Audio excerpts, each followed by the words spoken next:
देखो, हिंदी एवं अन्य भारतीय भाषाएं, ये चैप्टर का नाम था हमारा। हिंदी स्टार्ट कर दी थी हमने, भाषा के बारे में बताया था मैंने तुम्हें। भाषा क्या हो? भाषा एक यादृच्छिक जो हमारे वर्ण हो, यादृच्छिक वर्ण देखा मैंने, ठीक। अगर उन्हें प्रतीकों के रूप में हम व्यवस्थित कर दे तो उसे हम भाषा कहते हैं। सही बात है, प्रतीक के रूप में व्यवस्थित कर दे तो किसका निर्माण होगा? बताया था मैंने तुम्हें। इसकी दूसरी परिभाषा बताई थी मैंने तुम्हें, कहा था कि एक व्यक्ति जो हो ना, व्यक्ति जो हो, ये हमारे पास व्यक्ति, एक व्यक्ति इधर हुआ, एक दूसरा व्यक्ति इधर हुआ। ये व्यक्ति नहीं हो तो व्यक्ति का ग्रुप हो सके, पूरा का पूरा समूह हो सके। ये व्यक्ति नहीं हो तो पूरा उसका ग्रुप हो सके। समझ में ये बात? या इसके व्यक्ति के मन में पता क्या उठते होंगे? विचार उठते होंगे। और जो विचार है ना, विचार अपने माध्यम से, विचार जिस चीज के माध्यम से विचार पहुंचाए जाएंगे उसी का नाम क्या हो? भाषा। भाषा क्या नाम हो? इस व्यक्ति के मन में विचार उठते होंगे। व्यक्ति नहीं, एक सिंगल व्यक्ति भी हो सके हो, या फिर वो पूरा का पूरा समूह भी हो सके। उसके मन में जो भी विचार उत्पन्न होंगे, अपने विचारों को अभिव्यक्त करने के लिए वो जिसका सहारा लेगा, उसी चीज को हम भाषा कहते हैं। समझना ही बात? या ये मैंने कल पिछले वाली क्लास में बताई थी नहीं बताई थी मैंने तुम्हें? मैंने कहा कहने वाला एक व्यक्ति भी हो सके या एक से ज्यादा व्यक्ति भी हो सके, सुनने वाला एक व्यक्ति भी हो सके, एक से ज्यादा व्यक्ति भी हो सके, तो जिसका सहारा लेते हैं उसे भाषा कहते हैं। ये मैंने भाषा के बारे में पढ़ लिया था पिछली क्लास में। यस और नो, इतनी बात बताओ, समझ में आई नहीं है?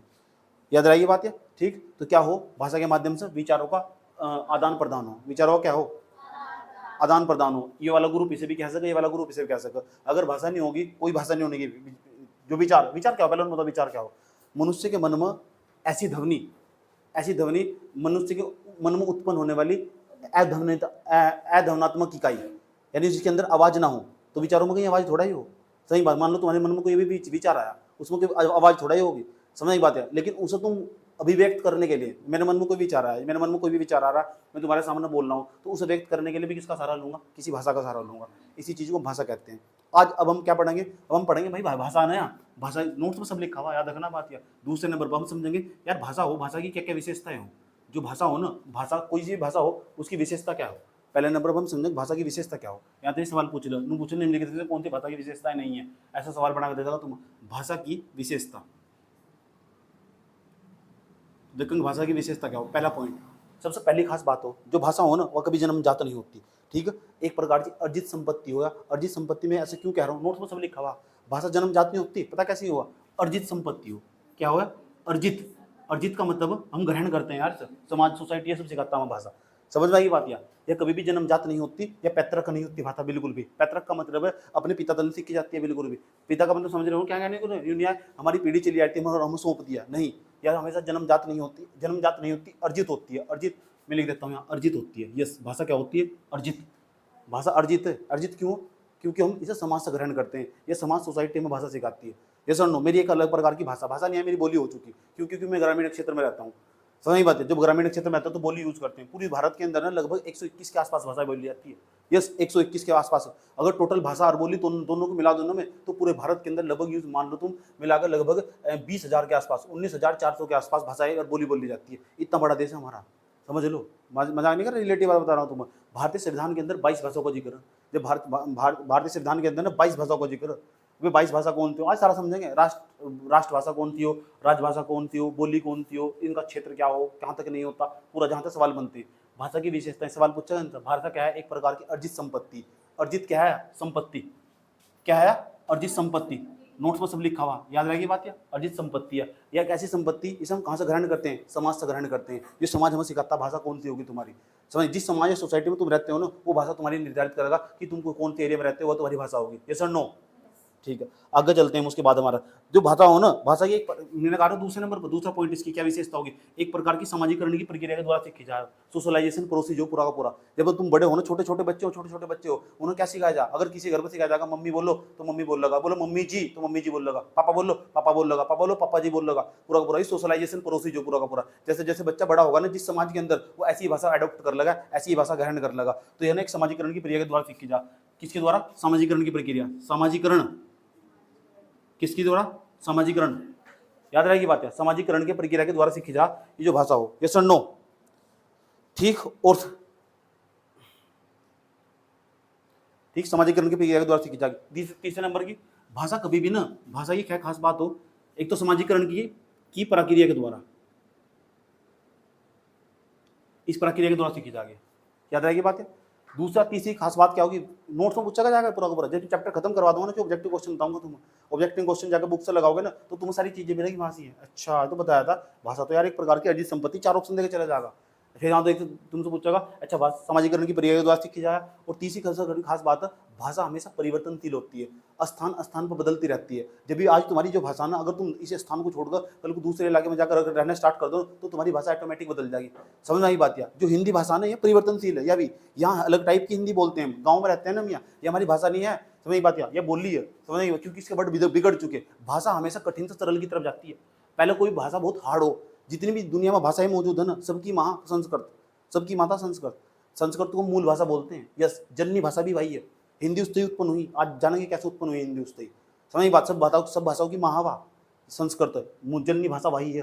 ठीक है, समझते हैं। तो हमने कहा जो भाषा हो ना वो परिवर्तनशील हो। क्या हो? परिवर्तनशील। तो जो भाषा हो क्या हो? परिवर्तनशील। चौथे नंबर पर, यानी परिवर्तनशील होने का मतलब कोस कोस पे बदले वाली और 4 कोस पे बदले वाली। ये डायलॉग पूरा का पूरा, बहुत सारे लेखक कह चले गए इस पर। 4 कोस पर जाओ तुम, वाणी बदलती चली जाएगी, भाषा बदलती चली जाएगी तुम्हारी। यस और नो? ठीक। उसके बाद और भाषा का एक मानक रूप हो। क्या हो? भाषा का मानक रूप। समझिए ये बात है, भाषा का ना एक मानक रूप हो। क्या हो? भाषा का मानक रूप, यानी उसका ना उसकी एक निश्चित व्याकरण हो। याद रखना बात है, निश्चित व्याकरण का मतलब उसकी जैसे ए आ ई, जैसे तुम इंग्लिश को उठाओ उसमें A B C D E कर। अब आ रही इतनी नेट, चल।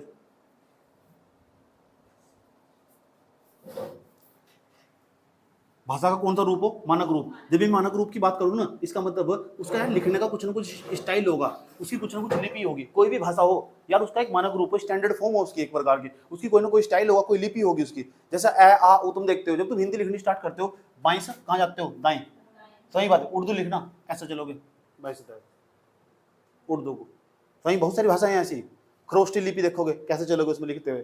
ब्राह्मी लिपि देखोगे कैसे? सारा पढ़ाऊंगा, घबराओ मत, बिल्कुल भी सवाल आते हैं मुझे पेपर में। इसे बाएं से दाएं लिखे जा, दाएं से बाएं लिखा जा। समझ की बात है?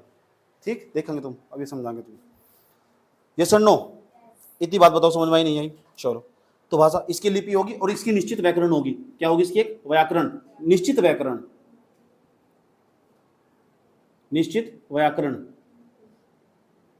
यस और नो? तो भाषा की खास बात होगी। ये सारे उत्तर देगा जाएगा पेपर में, प्रश्न देगा जाएगा कि निम्नलिखित में से कौन सी भाषा की विशेषता नहीं है, ये सारे मिलेंगे तुम्हें। भाषा अर्जित संपत्ति, यस। भाषा पैतृक संपत्ति, नहीं, गलत काट दो उसे एक तरफ। समझ बात है? भाषा सामाजिकरण की प्रक्रिया द्वारा सीखी जा। हाँ, जिस समाज में हम रहते हो उस सोशलाइजेशन प्रोसेस जो वहाँ का पूरा है। जैसे जैसे कोई बच्चा बड़ा होगा ना, धीरे धीरे बड़ा होगा।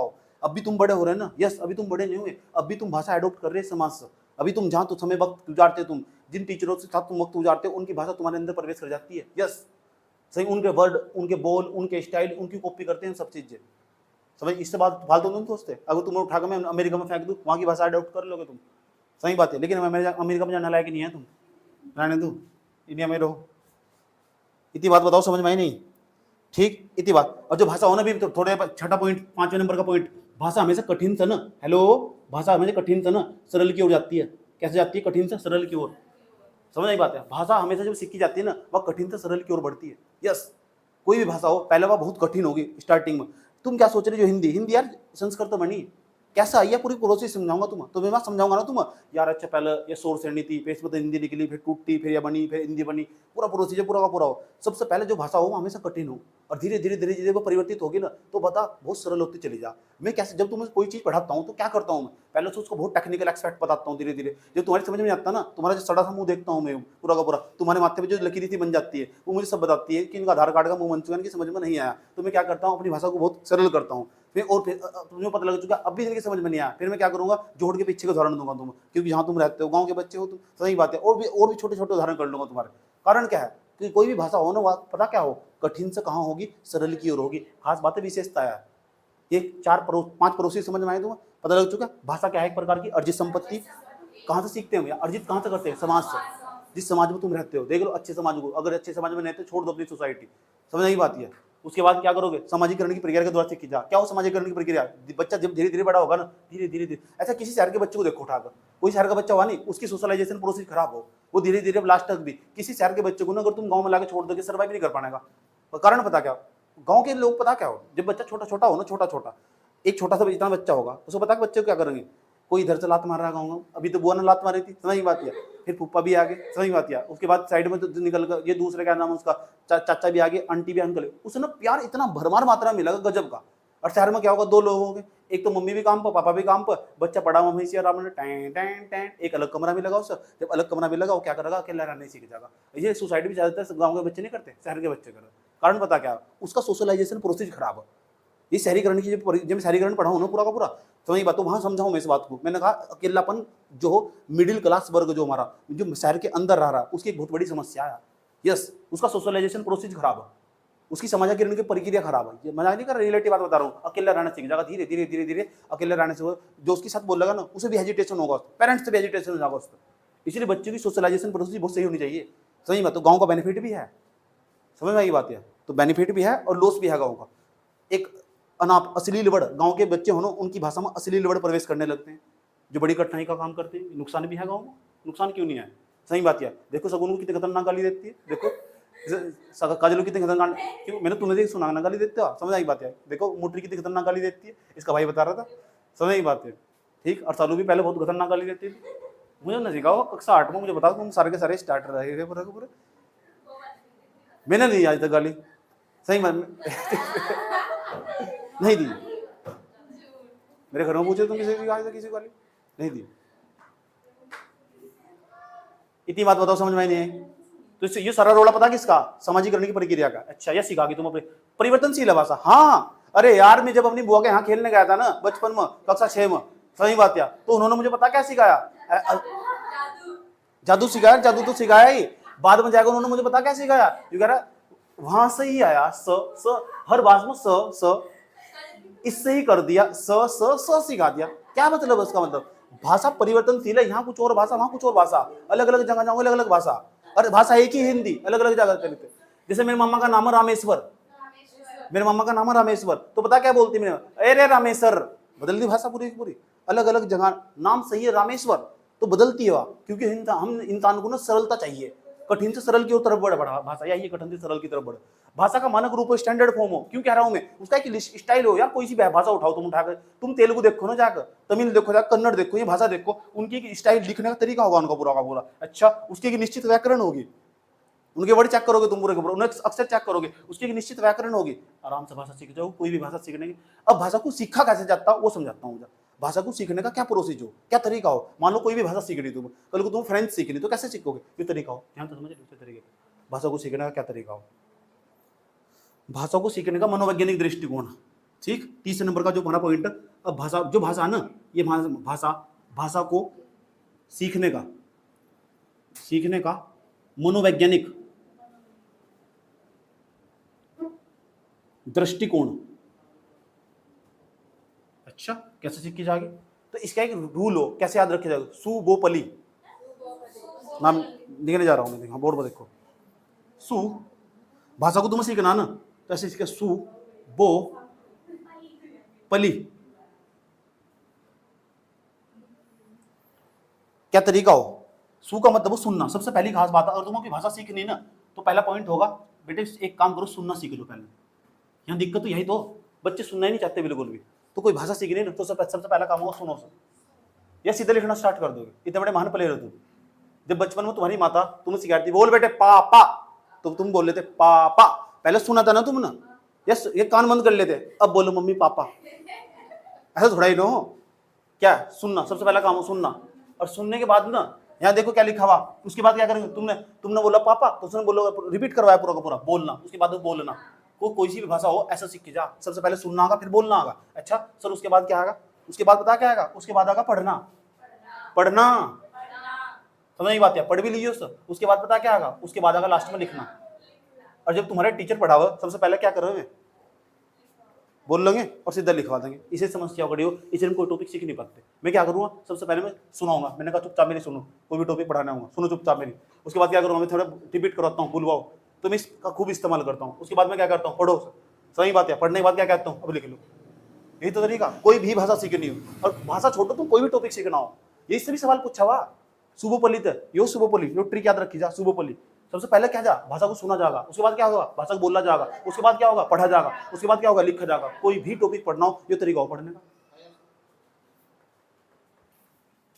हो गया क्लास? हाँ। ये 10 मिनट से मिलेगा। हेलो हेलो, भाषा का विकास क्रम पता लग गया कैसे बढ़ेगा? हेलो, सबसे पहले भाषा का विकास क्रम, भाषा का विकास हो रहा है, डेवलपमेंट हो रहा है यार। लैंग्वेज का कैसे डेवलपमेंट होगा देख लो, भाषा का कैसे विकास करूंगा, कैसे कैसे। सबसे पहले सुनो किसी भाषा को। अच्छा, अभी मैं क्या करूं, मुझे इंग्लिश सीखनी, चलो इंग्लिश सीखनी, हाँ सर इंग्लिश सीखनी। सर इसके बाद इंग्लिश पढ़ाओगे? हाँ पढ़ाओगे। तो इंग्लिश इसके बाद सर कैसे सिखाओगे? पहले बोल बोल कर बताओगे? हाँ चलो बोल बोल कर बताएंगे। उसके बाद पहले सुनाओगे? अच्छा सुनाओगे। जब इंग्लिश स्पीकिंग कोर्स करने जा, मैं भी एक बार इंग्लिश स्पीकिंग कोर्स करने चला गया था रुड़की में, मजा नहीं कर रहा, मुझे भूत चढ़ गया था इंग्लिश स्पीकिंग कोर्स का। समझ, मैंने सोचा यार ये टपर टपर करके इंग्लिश बोलते, पता लग गया इनको 10 20 50 100 के अलावा उनको कुछ आता ही नहीं, जो उनको यूज करे जाना हम डेली दिनचर्या में, उसके अलावा उनको कुछ नहीं पता। मैंने सोचा इंग्लिश सीख कर देखो सब चीजें इंग्लिश में हो जाएगी, कुछ नहीं है, सब ड्रामा फालतू का बकवास थी। ठीक, तो सबसे पहले वो क्या करते थे, वो वहां सामने खड़े होकर ना वे बुलवाते थे, चलो ये सेंटेंस याद करो। पहले हमें बोल को सुनाते थे, पहले सुनाते थे ये बोलना, हम क्या करते थे रिपीट करते थे। उसके बाद बता क्या करते थे, मैंने भी वहीं खड़े होकर जाकर पढ़वाते थे। उसके बाद बता क्या करते थे, क्यों कहते थे अब इसे लिख कर देखो। और ऐसा कर ना उन्होंने मुझे ऐसे लगाए 10-15 दिन में वहाँ बोर होना स्टार्ट होगा।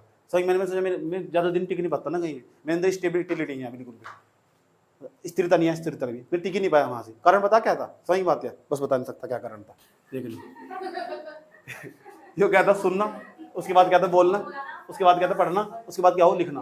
पता लग चुका क्या है, व्हाट इज दिस, भाषा का विकास क्रम, डेवलपमेंट ऑफ लैंग्वेज का डेवलपमेंट है वो। अब बताओ तुम, ये लड़की कहने लगी जी मुझे भाई जी ने मुझे चाइनीज सीखनी है। अच्छा चाइनीज, एक काम करें किसी चाइनीज व्यक्ति से बात करनी स्टार्ट करो व्हाट्सएप पर, इसकी धोखे से किसी चाइनीज से बात करनी स्टार्ट होगी, वो ना वो इस मना मना भेज देगा सर, बोलेगा ये बोलेगी खाना मंचो, ये बोलेगी खाना मंचो, ठीक, ये भी इधर से बोलेगी नहीं खाना मंचो। उसके बाद ए चुप, उसके बाद क्या करेंगे, उसने कहा सुन लो ध्यान लगाएगा, उसके बाद पढ़ने स्टार्ट करेगा। अच्छा खाना देता है, अच्छा पढ़ना स्टार्ट कर दिया, उसके बाद इसने लिखना स्टार्ट करा, सीख जाएगी चाइनीज आसान। क्या बोल रहा है मैंने पता, चाइनीज में क्या बोल रहा है मैंने पता, कुछ नहीं है, बता दो चुप, इतनी बात बताओ। तो भाषा को सीखने के लिए सबसे पहले क्या जरूरी है, सुनना। ठीक है, अब भारत के लोगों के अंदर सुनने की आदत नहीं है, सबके अंदर सुनने की आदत पड़ गई। सही बात, 4 किताबें पढ़े थे, सोचे हमने पढ़ लिया बहुत बड़ा, हिंदी बन गया, हिंदी बहुत बड़े विद्वान। देखो दूसरे नंबर पर उसके बाद क्या खास बात है, समझ लो सारा नोट्स में लिखवा रखा है मैंने, सभी लिखवा रखा, पहले पढ़ा रखा सारा का सारा। अब भाषा की बात कर लेते हैं, चलो सर भाषा की बात भी कर लो। अच्छा कितने पॉइंट हो गए थे, 5 पॉइंट हो गए थे सर, छठा पॉइंट पढ़ाओ। अच्छा छठा पॉइंट पढ़ाओ, ध्यान तो समझना अच्छे तरीके से।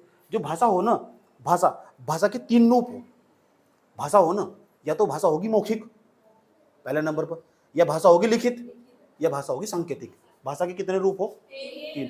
5वें नंबर का पॉइंट यहाँ बताने जा रहा हूँ। 5वें नंबर पर भाषा। चलो सर भाषा के कितने रूप हो, सर 3 रूप हो। अच्छा ये कौन कौन से हो, पहले नंबर पर जाओ, दूसरे नंबर पर जाओ, तीसरे नंबर पर। भाषा का हेलो हेलो हेलो, भाषा के प्रकार देख लो। पहली भाषा का नाम हो मौखिक रूप, मौखिक यार भाषा ओरली भी हो सके। अच्छा ओरली भाषा, ध्यान तो सुना अच्छे तरीके से, भाषा के रूप हैं, बहरूप यानी भाषा के रूप है। अच्छा उसके बाद क्या हो, भाषा लिखित, भाषा का लिखित रूप भी हो। अच्छा उसके बाद तीसरे नंबर पर क्या हो, उसके बाद सांकेतिक भाषा, सांकेतिक, ये सारी भाषा, ये भी भाषा, ये भी भाषा, आसानी है भाषा।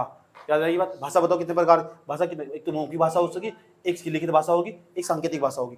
एक बार ये पूछ ले, सवाल पूछा हुआ, बताओ यार एक बात बताओ अगर एक, हाँ सर जी बताओ, ये तुम्हारे घर के बाहर बोर्ड लगा रहा है, स्कूल के बाहर बोर्ड लगा नहीं, जैसे सनराइज पब्लिक स्कूल ऐसा कर, सही बात, चलो पॉपुलर होगा। और बताओ क्या, इंडियन सोनू क्लासेस, समझ आई बात है, लिखा हुआ इंडियन सोनू क्लासेस। अच्छा ये सिग्नल ही तो, कौन सी भाषा है, मौखिक भाषा है, लिखित भाषा है, ये सांकेतिक भाषा है, कौन सी भाषा, लिखित भाषा, हाँ सर लिखित भाषा। एक काम करो, उसके बाद में हमने तीर का चिन्ह लगा दिया, किसका, तीर का चिन्ह लगा दिया। चलो तीन उदाहरण दूंगा मैं, एक तो मौखिक भाषा, एक लिखित भाषा, एक सांकेतिक भाषा का उदाहरण दूंगा। समझ की बात क्या, मुझे किसी को प्रपोज करना, मान लो मैं नवरात्रि चल रहे, नवरात्रि कब चल, फरवरी के महीने में चल, 7-8 तारीख तक स्टार्ट हो जाते। अरे नवरात्रि लड़कों के, लड़के लड़कियों के, समझ की बात क्या, तो लड़के लड़की को नवरात्रि कब चल, वही चल। सबसे पहले कौन सा डे है, प्रपोज डे है कौन सा हो, सबसे पहले कौन सा डे, सबसे पहले रोज डे है, रोज डे, सबसे पहला दिन है रोज डे। रोज डे तो क्या नाम है उसका, अच्छा फूल डे, फूल डे। अच्छा तो क्या करोगे, एक तरीका हो सके, मुझे ना अपनी भाषा का इस्तेमाल करना, कौन सी भाषा का मैं इस्तेमाल करने जा रहा हूँ, ठीक। तो एक दिन हुआ जा, लास्ट में जाते जाते प्रपोज डे आओ, तो प्रपोज डे मुझे बहुत अच्छा लगा, समझ बात, समझ लो चलिए, प्रपोज डे उससे पहले वही चॉकलेट डे कीड़े पड़े फलाना ढिमका कुछ नहीं होगा। अब मौखिक सुन लो जी, बात ना करो। मौखिक भाषा होगी, लिखित भाषा होगी, मौखिक भाषा होगी, लिखित भाषा होगी, सांकेतिक। मैं कौन सी भाषा का इस्तेमाल करने जा रहा हूँ, समझ आएगी बात है? अब समझ लो ध्यान से अच्छे तरीके से। ये मौखिक भाषा, लिखित भाषा, सांकेतिक भाषा। अच्छा, तो मुझे किसी को प्रपोज करना है तो कैसे करेंगे? एक तो तरीका हो सके, मैं तुमसे प्यार करता हूँ,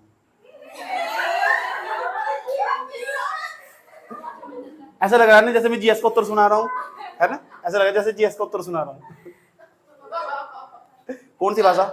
मौखिक भाषा। अच्छा, जब हमारा जमाना था ना प्रेम करने का, जब हमारा जमाना था, तुम क्या करते थे? लेटर पकड़ाते थे लिख कर। कैसे? लेटर। तो कौन सी भाषा होगी? लिखित भाषा होगी। ठीक है, एक जमाना बदला, तो जब जमाना बदला ना तो क्लास में ना तो फिर नू कर दू इसका मतलब वो टॉयलेट जाना। फिर मुझे ऐसा करके बताया 1 4 फिर ऐसा करके 3। ये हमारी सांकेतिक भाषा। इसे क्या सिंबल, समझ की बात है? जैसे दो लड़कियां आपस में बात कर रही हो नहीं, समझ की बात है? ठीक, जैसे रास्ते में कोई घुड़चड़ी जा रही हो, घुड़चड़ी नहीं जाती क्या? चाहे लड़कियों का शौक हो घुड़चड़ी देखना, और घुड़चड़ी में भी किसी को देखते नाचते हो, जो सामने बैठा हो ना, जो बलि का बकरा बनना हो, उसके आसपास 4 पीस 5 पीस बन रहा हो, ठीक है? जैसे काजल बैठी वैसी, ठीक, तो पता क्या कर? अच्छा, फिलिप तो सब में ही हो ना, हो लड़की हो चाहे लड़का हो, पता क्या करेगी? देख देख तेरी जीजू कैसे लग रही, देख। मजाक नहीं कर रहा, रिलेटिव बात बता रहा हूँ, सही बात है। फिर क्या करेगी? तो एक एवेन्यू करेगी। कौन सी भाषा है? सांकेतिक। और सांकेतिक भाषा सबसे कठिन मानी जा, कठिना बहुत कठिन काम है ना सर, समझ की बात है? जैसे लड़की कल क्लास में नहीं आई, ठीक है? अब मुझे पता लगा रोड की में घूम रही थी। कहाँ घूम रही थी? मैं बता दूंगा। अच्छा, आगे? अच्छा, हाँ हाँ भाई जी आगे, आगे, हाँ हाँ भाई जी आगे, सच में ही आ गए? हाँ हाँ भाई जी सच में ही आ गए। इसका मतलब मैं कहना चाह रहा था, पता क्या चाह रहा था? घूमो और घूमो और घूमो। इसका मतलब ये थोड़ा ही कह रहा है मैं घूमो, संकेत दे रहा हूँ। फिर भी समझ नहीं पा रही है, संकेत दे रहा हूँ, मैं घूमना बंद कर दो, ठीक है? नहीं तो घुमा दूंगा अच्छी तरह। पढ़ लो, मौखिक भाषा, लिखित भाषा, सांकेतिक भाषा। 4-5 उदाहरण देता हूँ तुम। ये उदाहरण पेपर में सवाल पूछा जा, कौन सी भाषा का कौन सा उदाहरण है? कौन सी मौखिक भाषा, कौन सी लिखित भाषा, कौन सी सांकेतिक भाषा? मैं तुमसे सवाल पूछता हूँ, सबसे सरल भाषा बताओ इनमें तो कौन सी? मौखिक भाषा सबसे सरल है, समझ बात है? अगर तुम इस्तेमाल करना हो मौखिक भाषा का इस्तेमाल कर सको पूरा पूरा। कुछ बच्चे है ना ऐसे व्हाट्सएप पर टिक टिक करने की आदत पड़ी रहा ना, सही बात है, उन्हें आदत नहीं है। इसका मतलब लिखित भाषा तो सबसे सरल रूप पता क्या हो? वॉइस चैट बना के भेज दो। वॉइस चैट भी तो हो पूरी पूरी एक।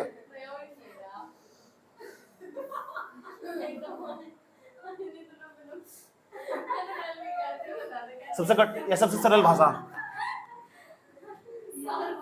सरल भाषा है ये सबसे कठिन भाषा, ठीक है? अगर पूछा जा सांकेतिक भाषा सबसे कठिन, जो सबसे सरल भाषा कौन सी? मौखिक भाषा। सही, ये सरल भी हो सके कठिन भी हो सके, निर्भर करे कैसी लैंग्वेज में लिखा हुआ। सही बात है। मान लो कल को काजल ने किसी को प्रपोजिंग लेटर भेज दिया पूरा का पूरा, सही बात है। अब बता किसमें क्या लिख रखा है? मैं ऐसे लिख रही लेटर, मैं तुमसे अच्छा 1 4 3 करती हूँ। अच्छा, उसकी खोपड़ी खराब, ये क्या है? उसे पता ही नहीं आई तो इसका मतलब क्या हो? सही बात है। 1 4 3 करती हूँ, इसका मतलब पता क्या हो? क्या तो वो समझ लगा, बस पता क्या समझेगा? क्या होगा?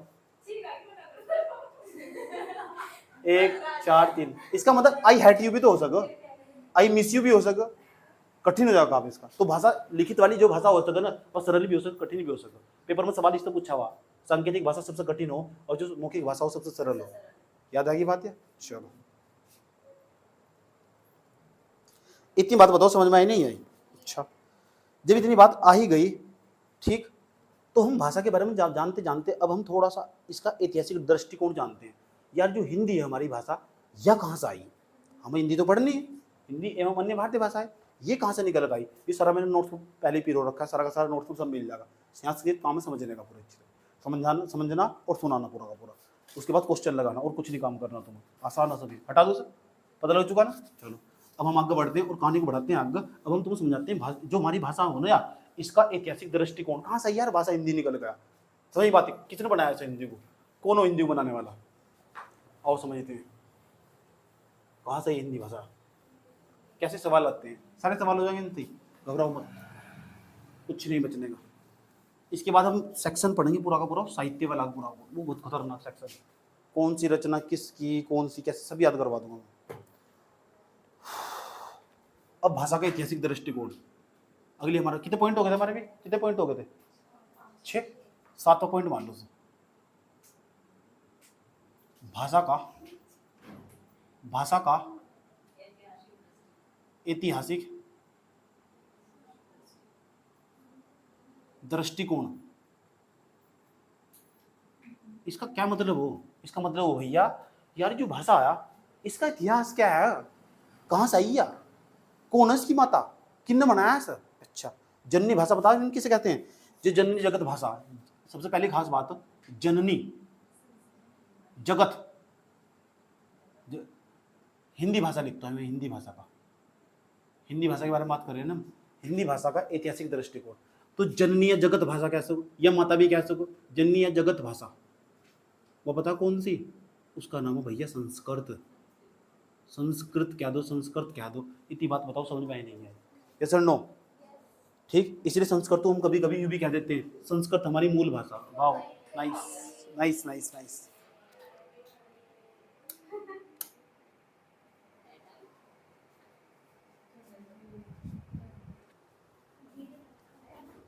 देखो संस्कृत के बारे में जान लो, संस्कृत है ना, कहाँ से आई संस्कृत है, कैसा आई संस्कृत है, क्या बला है, और समझते संस्कृत के बारे में। यार संस्कृत के बारे में जानोगे ना तुम, संस्कृत के 2 टाइप हो, संस्कृत 2 टाइप की थी, संस्कृत जो भाषा थी ना, और 2 टाइप की थी। एक तो भाषा ऐसी थी उसने अपने आप को कभी बदला ही नहीं। संस्कृत के 2 रूप, सही बात है, संस्कृत एक प्रकार की भाषा, जननी भाषा यार, मूल भाषा भाई, जड़वा, सही बात, सारी भाषाएं उससे उत्पन्न हुई है, सबसे पहले वही चलती थी, लोग यही बोलते थे, पूरी दुनिया को हमने भाषा सिखाई, टाई टाई करना हमने सिखाया पूरी दुनिया को, समझ यही बात है। आ जाओ समझ लो पहले छतरी पे, पहले जिसका जो पहला रूप है ना उसका नाम पता क्या है, उसका नाम है वैदिक संस्कृत, पहले नंबर का नाम उसका वैदिक संस्कृत, वैदिक संस्कृत, यस नो। अच्छा, ये वैदिक संस्कृत है ना, इसी खास बात पता क्या है वैदिक संस्कृत की, वैदिक संस्कृत की खास बात है, इसके अंदर जितने भी वेद लिखे गए, यजुर्वेद, अथर्ववेद, सामवेद, जादू टोना टोटका कीड़ा करा आदि, सही बात, जितने वेद मैंने तो समझाए थे पढ़ाए थे, जितने वेद लिखे गए ना, और वेद तो लिखे ही गए, उपनिषद भी लिखे गए, उपनिषद ये सारे वैदिक संस्कृत में लिखे हैं, बहुत कठिन है यार उन्हें पढ़ना, सही बात है, खोपड़ी खराब हो जाओ ना समझते समझते समझते समझते, ठीक है। तो वेद, उपनिषद, गीता, ये सब चीजें जो लिखे गए ना इसमें लिखे गए वैदिक संस्कृत में सबसे पहले ही, ठीक। अब एक वो संस्कृत का दूसरा रूप, वो कौन सा रूप है सर, वो बता दो। अच्छा, वो कौन सा, लौकिक रूप, कौन सा, लौकिक रूप, लौकिक नहीं है, लौकिक रूप, लौकिक का मतलब पॉपुलर, प्रसिद्ध, सही बात है, पॉपुलर, प्रसिद्ध, हेरिटेज, यही है पूरा का पूरा हो। ये प्रसिद्ध रूप कौन सा, ये कौन सा, ये भी समझ लो, ये लौकिक रूप कौन सा संस्कृत का। अब ये लौकिक रूप हिंदी पूछा, बता रहा हूँ तुमको कैसे बनी, कहाँ से आई हिंदी यार, संस्कृत के 2 स्वरूप थे, एक तो वैदिक संस्कृत, एक लौकिक संस्कृत। वैदिक संस्कृत ना अपने आप को कभी नहीं बदला, कभी भी, ये परिवर्तनशील नहीं है, ये अपरिवर्तनशील है, या जो वैदिक संस्कृत है कभी नहीं बदले अपने आप को, ये सरल, ये इस तरह अपने आप को रूप बदला ही नहीं बिल्कुल भी, जो बदली नहीं, और वैदिक संस्कृत आज भी है, बहुत सारे ग्रंथ, बहुत सारे वेद, समझ बात है, उपनिषद ग्रंथ कह दो, समझ में आई बात है, ठीक। बहुत सारे, मैंने कहा तुमको छांदोंगे का नाम सुना तुमने पूरा का पूरा, ऐतरेय ब्राह्मण, ब्राह्मण नाम सुना नहीं पूरा, सिर्फ सारे वैदिक संस्कृत में, बहुत कठिन है उन्हें पढ़ना, वो बदल नहीं सकती, उसकी भाषा सरल नहीं हो सकती। यहाँ लौकिक संस्कृत, इसने पता क्या करा, बदल दिया अपने आप को, समय के साथ बदलती चली गई। मैंने क्या कहा था, भाषा हमेशा परिवर्तनशील हो, बदलती रहती है, और कठिन से सरल की तरफ जाती है। शुरू में जो संस्कृति बहुत कठिन थी और धीरे धीरे सरल की तरफ बढ़ेगी। अब देखो कहाँ कहाँ से कौन सी भाषा निकल गई, लौकिक रूप। अब लौकिक रूप को थोड़ा सा आगे ले जाओ, लौकिक रूप को, लौकिक रूप है नहीं है, अब लौकिक रूप में तुम जानोगे,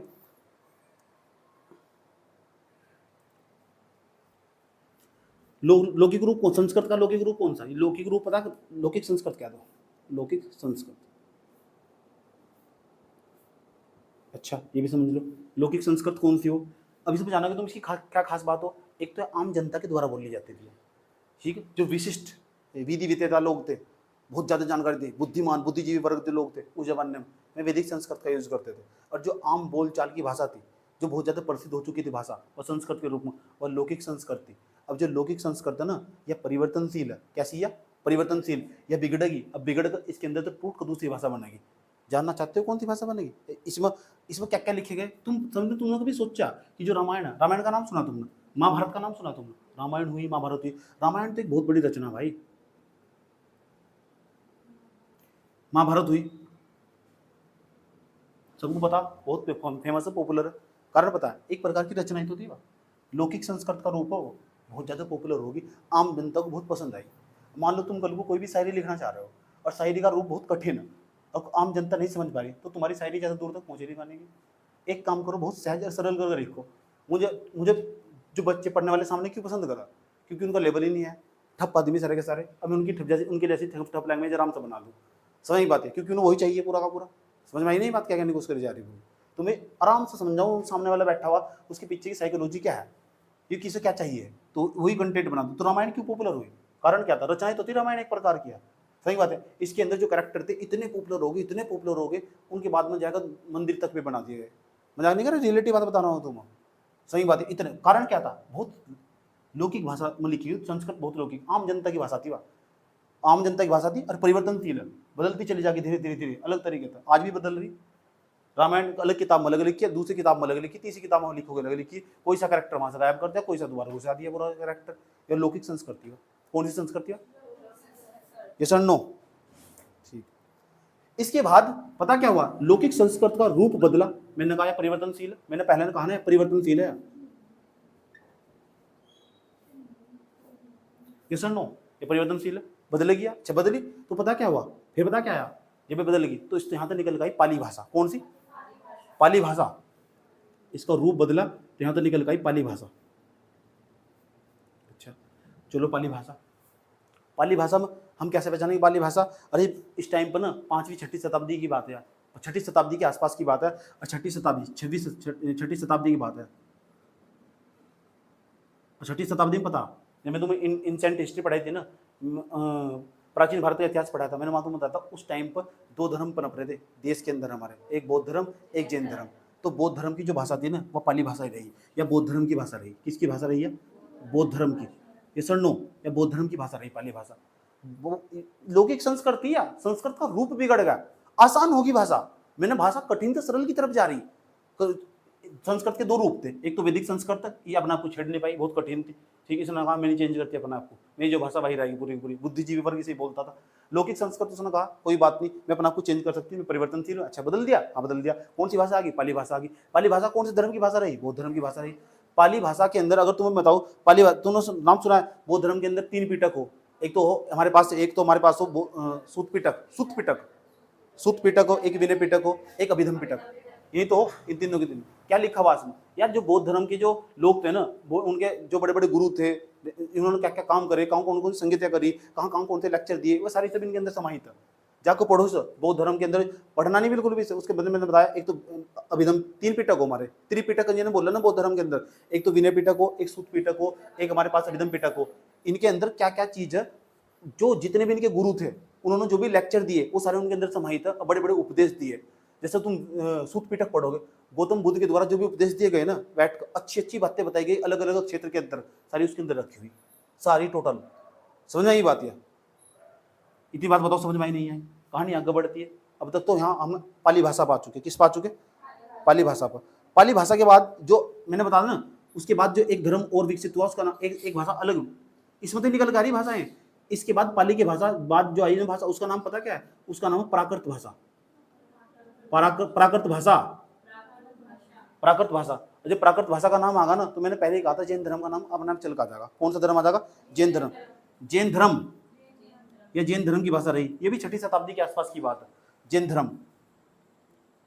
अच्छा, जो जैन धर्म की भाषा रही है, जो जैन धर्म की भाषा रही ना, सुन लो ध्यान लगाकर, ये जैन धर्म की भाषा रही प्राकृत भाषा। और प्राकृत भाषा का एक फेमस ग्रंथ, जो उसका नाम सुना तुमने, अंगुत्तर निकाय, आगम ग्रंथ, आगम ग्रंथ, अंगुत्तर निकाय, इसी भाषा में लिखे, प्राकृत भाषा में। अगर मैं तुमसे पूछूं, लोग बताओ, एक तो लौकिक संस्कृत, एक पाली भाषा, एक प्राकृत भाषा, इन तीनों में सबसे सरल कौन सी? तो कौन सा होगा इसका उत्तर? प्राकृत भाषा। सबसे कठिन कौन थी? लौकिक संस्कृत। सवाल ऐसे ही पूछे हुए, सवाल ऐसे भी पूछे हुए, याद रखना बात। या उसके बाद इसका भी रूप बिगड़ा, और रूप बिगड़ने के बाद ना शब्द, इसके बाद ना यहाँ तुम समझ लो, इसके बाद यहाँ समझ लो शब्दों का बिगड़ना शुरू होगा। इसकी जो प्राकृत भाषा थे, इसके शब्द बिगड़ने स्टार्ट हो जाएंगे। क्या हो जाएंगे? शब्द का बिगड़ना शुरू हो जाएगा। याद रहे ये बात है। और जब शब्दों के रूप में क्या जाएगी? विकृति आ जाएगी। क्या आ जाएगी? विकृति। और विकृति आने का मतलब शब्द खराब होने स्टार्ट हो जाएंगे। आसान भाषा में बताता हूँ, ठीक है? जैसे इसका नाम क्या है, ए काजल, काजल जी, काजल वैसे तो का नाम है खाजल, समझ बात है। हाँ अलग अलग टाइप है ना सबका, समझ बात है। कुछ भी कह देते हो पूरा पूरा। जब ना भाषा को बहुत सरल करना हो ना तो आसान भाषा में करके बोल देंगे, समझे। मेरा नाम सोनू, तो मुझे कह दे सोनड़सा, ऐसा करके बोल रहे पूरा का पूरा, तो भाषा का रूप बिगड़ना स्टार्ट।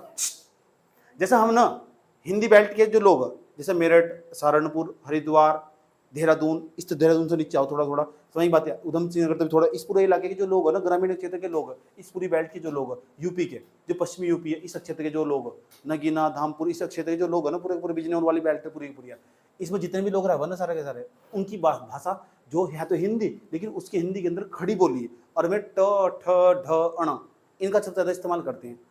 पानी को पानी, पानी एक तो हम बोले पानी, तो पानी नहीं बोलते पानी, अण आएगा नहीं आएगा, है तो ना अणा आएगा उसको, सही बात है।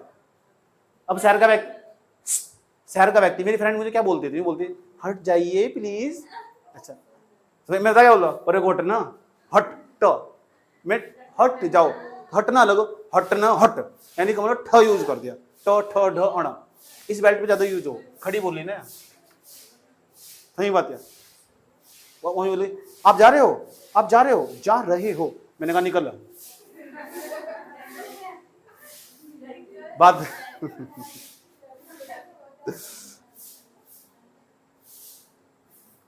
इतनी बात बताओ समझ में आई नहीं, ठीक।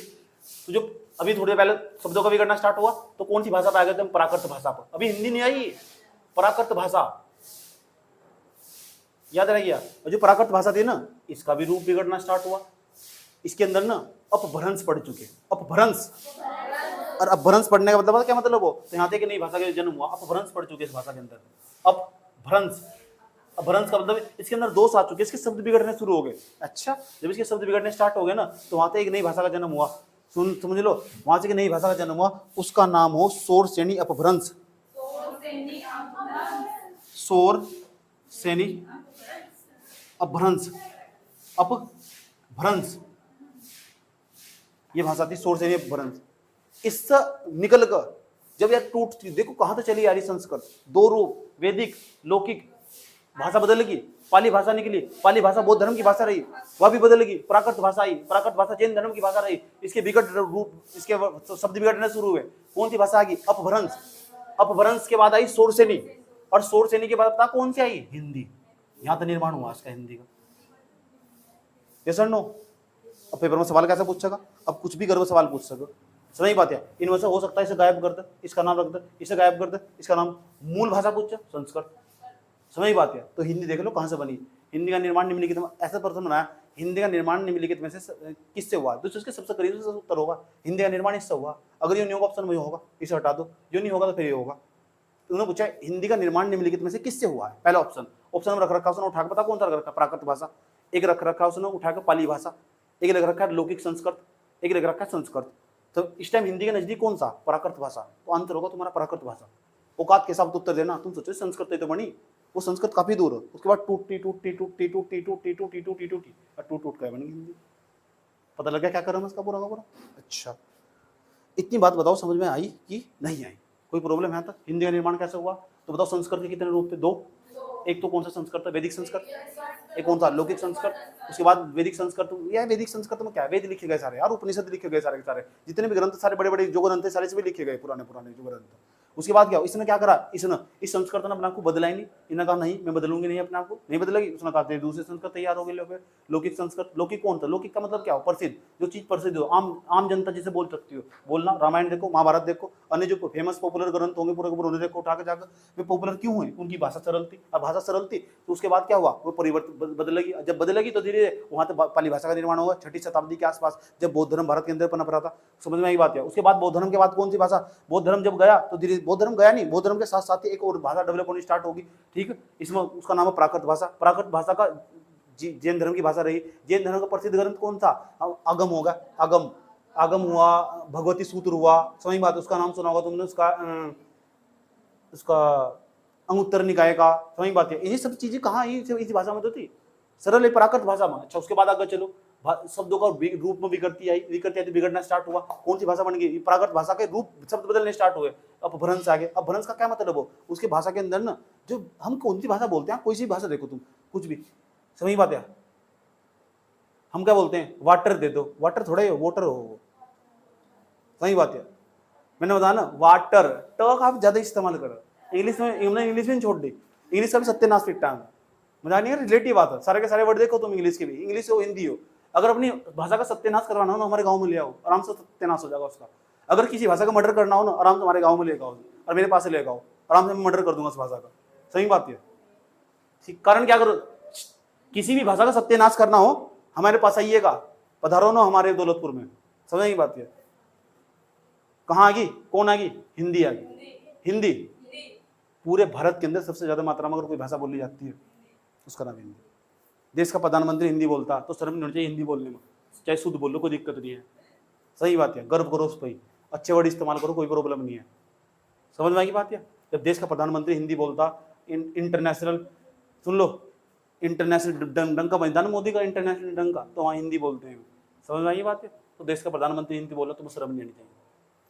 इतनी बात बताओ, हिंदी आज बन गई क्या? हाँ सर जी बन गई। सर जी एक बात बताओ, हाँ सर जी बताओ, जो हिंदी का जब भारत का संविधान बनाया गया, हाँ बनाया गया, उसके अंदर हिंदी को स्थान दिया गया क्या? हाँ दिया गया। सर जी हमें समझ में आता है, एक तो राष्ट्रभाषा हो, एक राजभाषा हो, एक बोली हो, ये क्या भला हो? सर आप बताओगे ना? हाँ बताएंगे। इस कल उसके बारे में, सुबह को उसके बारे में डिबेट होगी। समझ में आई बात है। पता लग गया क्या कहा मैंने, तो ये भाषा कौन कौन सी हो, कौन कौन। उसके बाद हम क्या करेंगे, राजभाषा अधिनियम बना रखा 1963 का, उसमें क्या प्रावधान है हिंदी को लेकर। तो हम कल को सुबह को पता क्या पढ़ रहे होंगे, कल की सुबह की क्लास में पढ़ रहे होंगे हम भाषा का संवैधानिक दृष्टिकोण, संविधान में कहाँ जगह दी गई इस भाषा को। समझ नहीं पाती। और हिंदी भाषा को कहाँ जगह दी गई, और कौन कौन सी कितनी भाषा संविधान में लिखी हुई, और सवाल कैसे पूछे जाएंगे। समझ में आई बात है। जब मैं चैप्टर पढ़ा दूंगा ना, और जब मैं कहूंगा अब जाओ जाओ क्वेश्चन लगाओ जाकर, फिर इंडिया की कोई सी बुक उठा लेना जाकर और आराम से प्यार के साथ क्वेश्चन लगाना, एक क्वेश्चन नहीं बचने का, और सबसे बड़ी चीजें याद हो जाएगा क्लास में। सबसे बड़ी चीज याद हो जाए क्लास में, ये सर नो ठीक। और बस धीरे धीरे अब कल की सुबह क्लास में पढ़ेंगे हम। चलो चलिए एक बात बताओ, ध्यान से सुनो।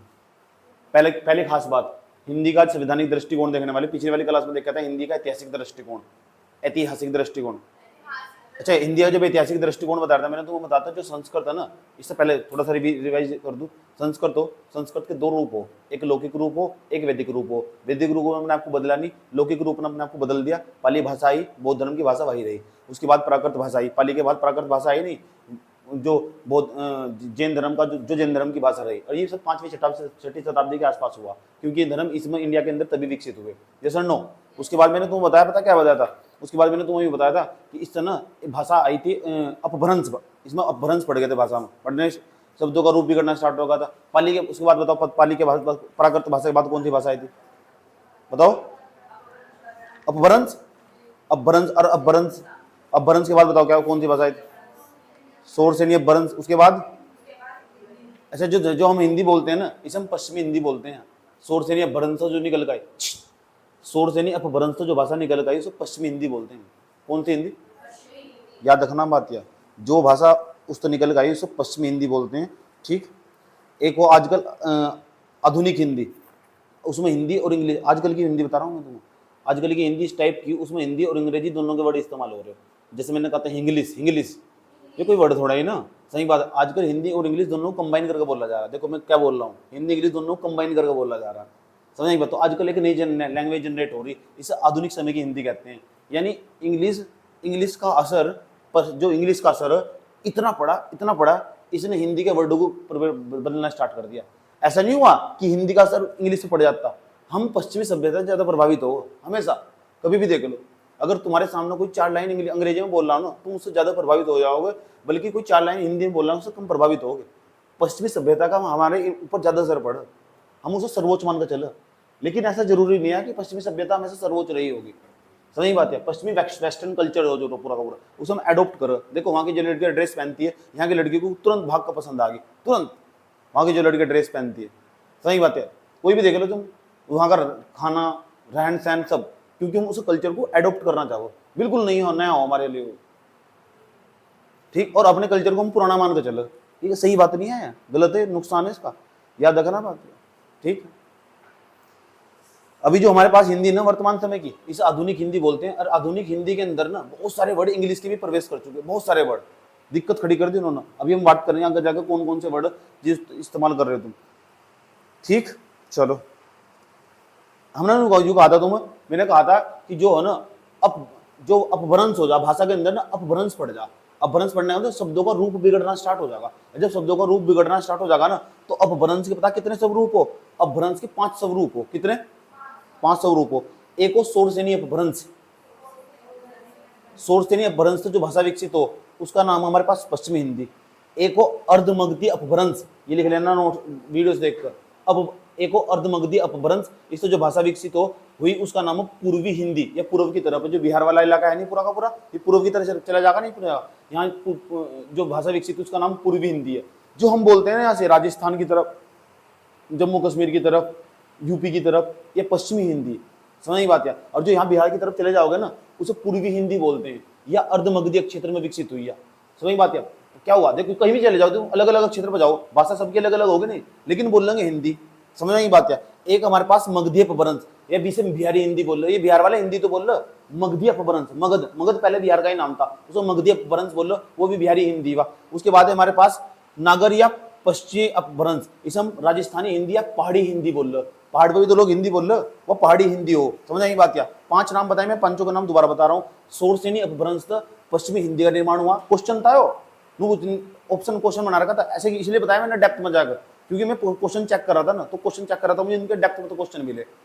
ठीक, उसके बाद अब अर्धमगधी अपभ्रंश, इस जिसका निर्माण हुआ उसका नाम है पूर्वी हिंदी। उसके बाद तीसरे नंबर पर मगधी अपभ्रंश, उसका मीनिंग बिहारी हिंदी, बिहारी हिंदी।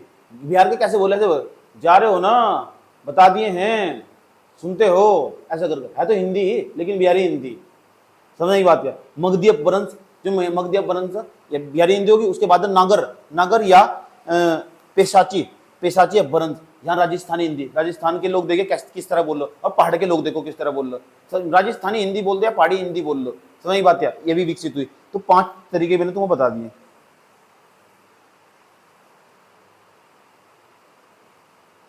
ठीक, एक क्वेश्चन और पूछना चाहता हूं मैं तुमसे। अब हम जिस टॉपिक पर बात करने वाले उसका नाम है हिंदी का संवैधानिक दृष्टिकोण। यहाँ तक भी सवाल पूछे जाते हैं। संविधान का मतलब यार, ये जो संविधान के अंदर है ना, इस भाषा के लिए क्या क्या प्रावधान करे गए। तो यहाँ तो जो मैं सवाल देख रहा था, तो मुझे अच्छे अच्छे सवाल भी मिले, याद रखना बात यह। पहली बात तो भारतीय संविधान की जो बात कर रखी है, भारतीय संविधान के कौन से भाग में कर रखी है, भारतीय संविधान के पता कौन से भाग में कर रखी है, भाग कर रखी 17(1) में, याद रखनी बात यह। भारतीय संविधान के 17(1) में बात कर रखी है।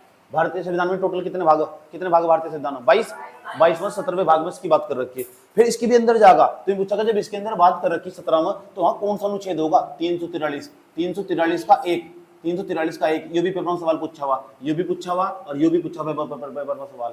समझ बात है। अगला सवाल पूछेगा तुमसे, बताओ ये भारतीय संविधान, इसका जिक्र भारतीय संविधान के अंदर हिंदी का जिक्र, बात चल रही हिंदी की, हिंदी का जिक्र भारतीय संविधान के 17(1) में, और दूसरा 343(1) में हिंदी भाषा के बारे में लिखा हुआ।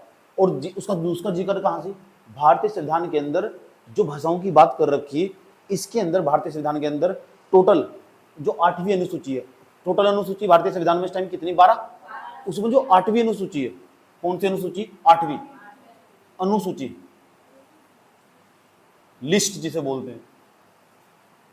तो ये अनुसूची है, अनुसूची कौन से नंबर की? 8वें नंबर की अनुसूची। सही बात है, 8वें नंबर की अनुसूची है, उसमें इसकी बात कर रखी है। ये सर नो। और जो 8वें नंबर की अनुसूची है ना, ध्यान से सुनो अच्छे तरीके से। अच्छा नहीं बताओ, मूल संविधान में कितनी अनुसूची थी? 8 थी। अब कितनी होगी? 9। एक तो 9वीं अनुसूची होगी, एक 10वीं होगी, एक 11वीं होगी, एक 12वीं होगी। बता सको 10वीं अनुसूची कौन से संविधान संशोधन के द्वारा जोड़ी गई थी? 52वां संविधान संशोधन 1985, जो राजीव गांधी की सरकार ने करा था। बहुत ज्यादा पेपर पूछे जाओ। एक 11वीं और 12वीं अनुसूची है, वो नगर पंचायत और नगर निगम से संबंधित है। ये मैंने तुम्हारा 92वां संविधान संशोधन हुआ था। 92वां 93वां नहीं हुआ था क्या? अच्छा 73वां 74वां संविधान संशोधन 1992 में हुआ था वो, याद रहेगी बात यार। तो भारतीय संविधान की अनुसूची है, अनुसूची 8 के अंदर भाषाओं की बात कर रखी है। और जो भाषा की बात कर रखी है ना, इसमें वर्तमान समय में पता कितनी भाषाएं हैं? 22 भाषाओं का जिक्र। कितनी भाषाएं? लेकिन भारतीय संविधान जब बना था उसमें मूल रूप से पता कितनी भाषा थी? मूल रूप से होने का मतलब है जब भारतीय संविधान में बात कर रखी थी कितनी भाषाएं जोड़ रखी थी। क्यों जोड़ी इसमें? अरे भारतीय संविधान के अंदर, भारत के अंदर कोई भी डॉक्यूमेंट कल को छपेगा तो ये समझ जाओ इतनी भाषा में पहुंचना चाहिए। अगर तुम सारी चीजें हिंदी में छाप दोगे तो फिर तमिल वालों का क्या होगा?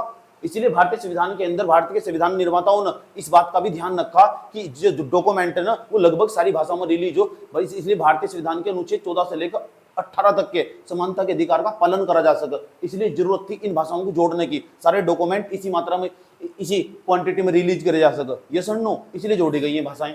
पता लग गया? तो मूल संविधान में पता कितनी भाषा थी? जो मूल संविधान था उसमें 14 भाषाएं थी, 14 भाषाएं।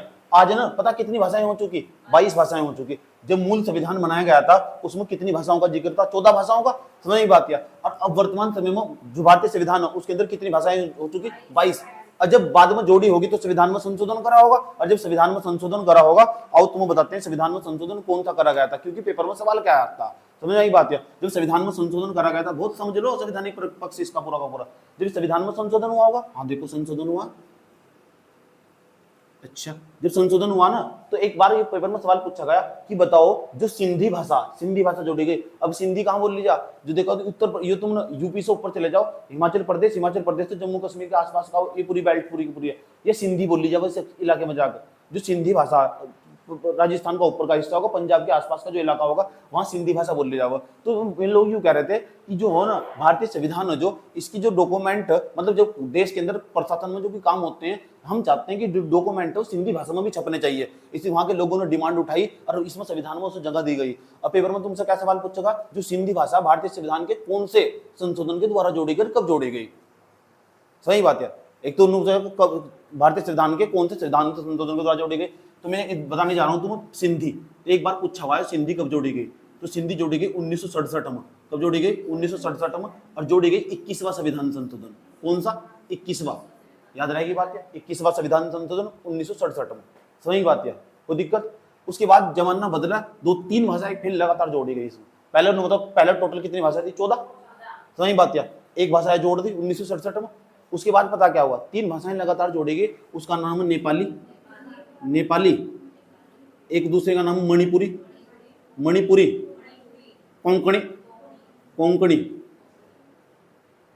कोंकणी, ये भी पूछा गया। ये 1973 में जोड़ी गई, 1973 में।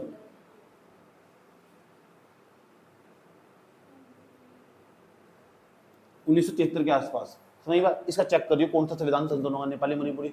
इसका होगा शायद 75वां संविधान संशोधन के आसपास होगा। 75 होगा, 73वां होगा। 73वें तो नहीं, 75वें द्वारा जोड़ी गई होगी। लेकिन ये इतना पूछता नहीं, इसका पूछा हुआ एक बार। अभी जो तीसरे वाला लिखने जा रहा हूँ ये ज्यादा इंपॉर्टेंट है, इसलिए मैं स्टार लगा देता हूँ। इसका तुम सन भी लिख लेना, पूरा का पूरा गूगल कर लेना इसका कौन सा संविधान संशोधन होगा। मेरे दिमाग से स्किप कर गया वाला, कोई बात नहीं। तीसरे नंबर पर जाओ। तीसरे नंबर का कई बार पूछा गया, ये लेटेस्ट रिसेंटली है।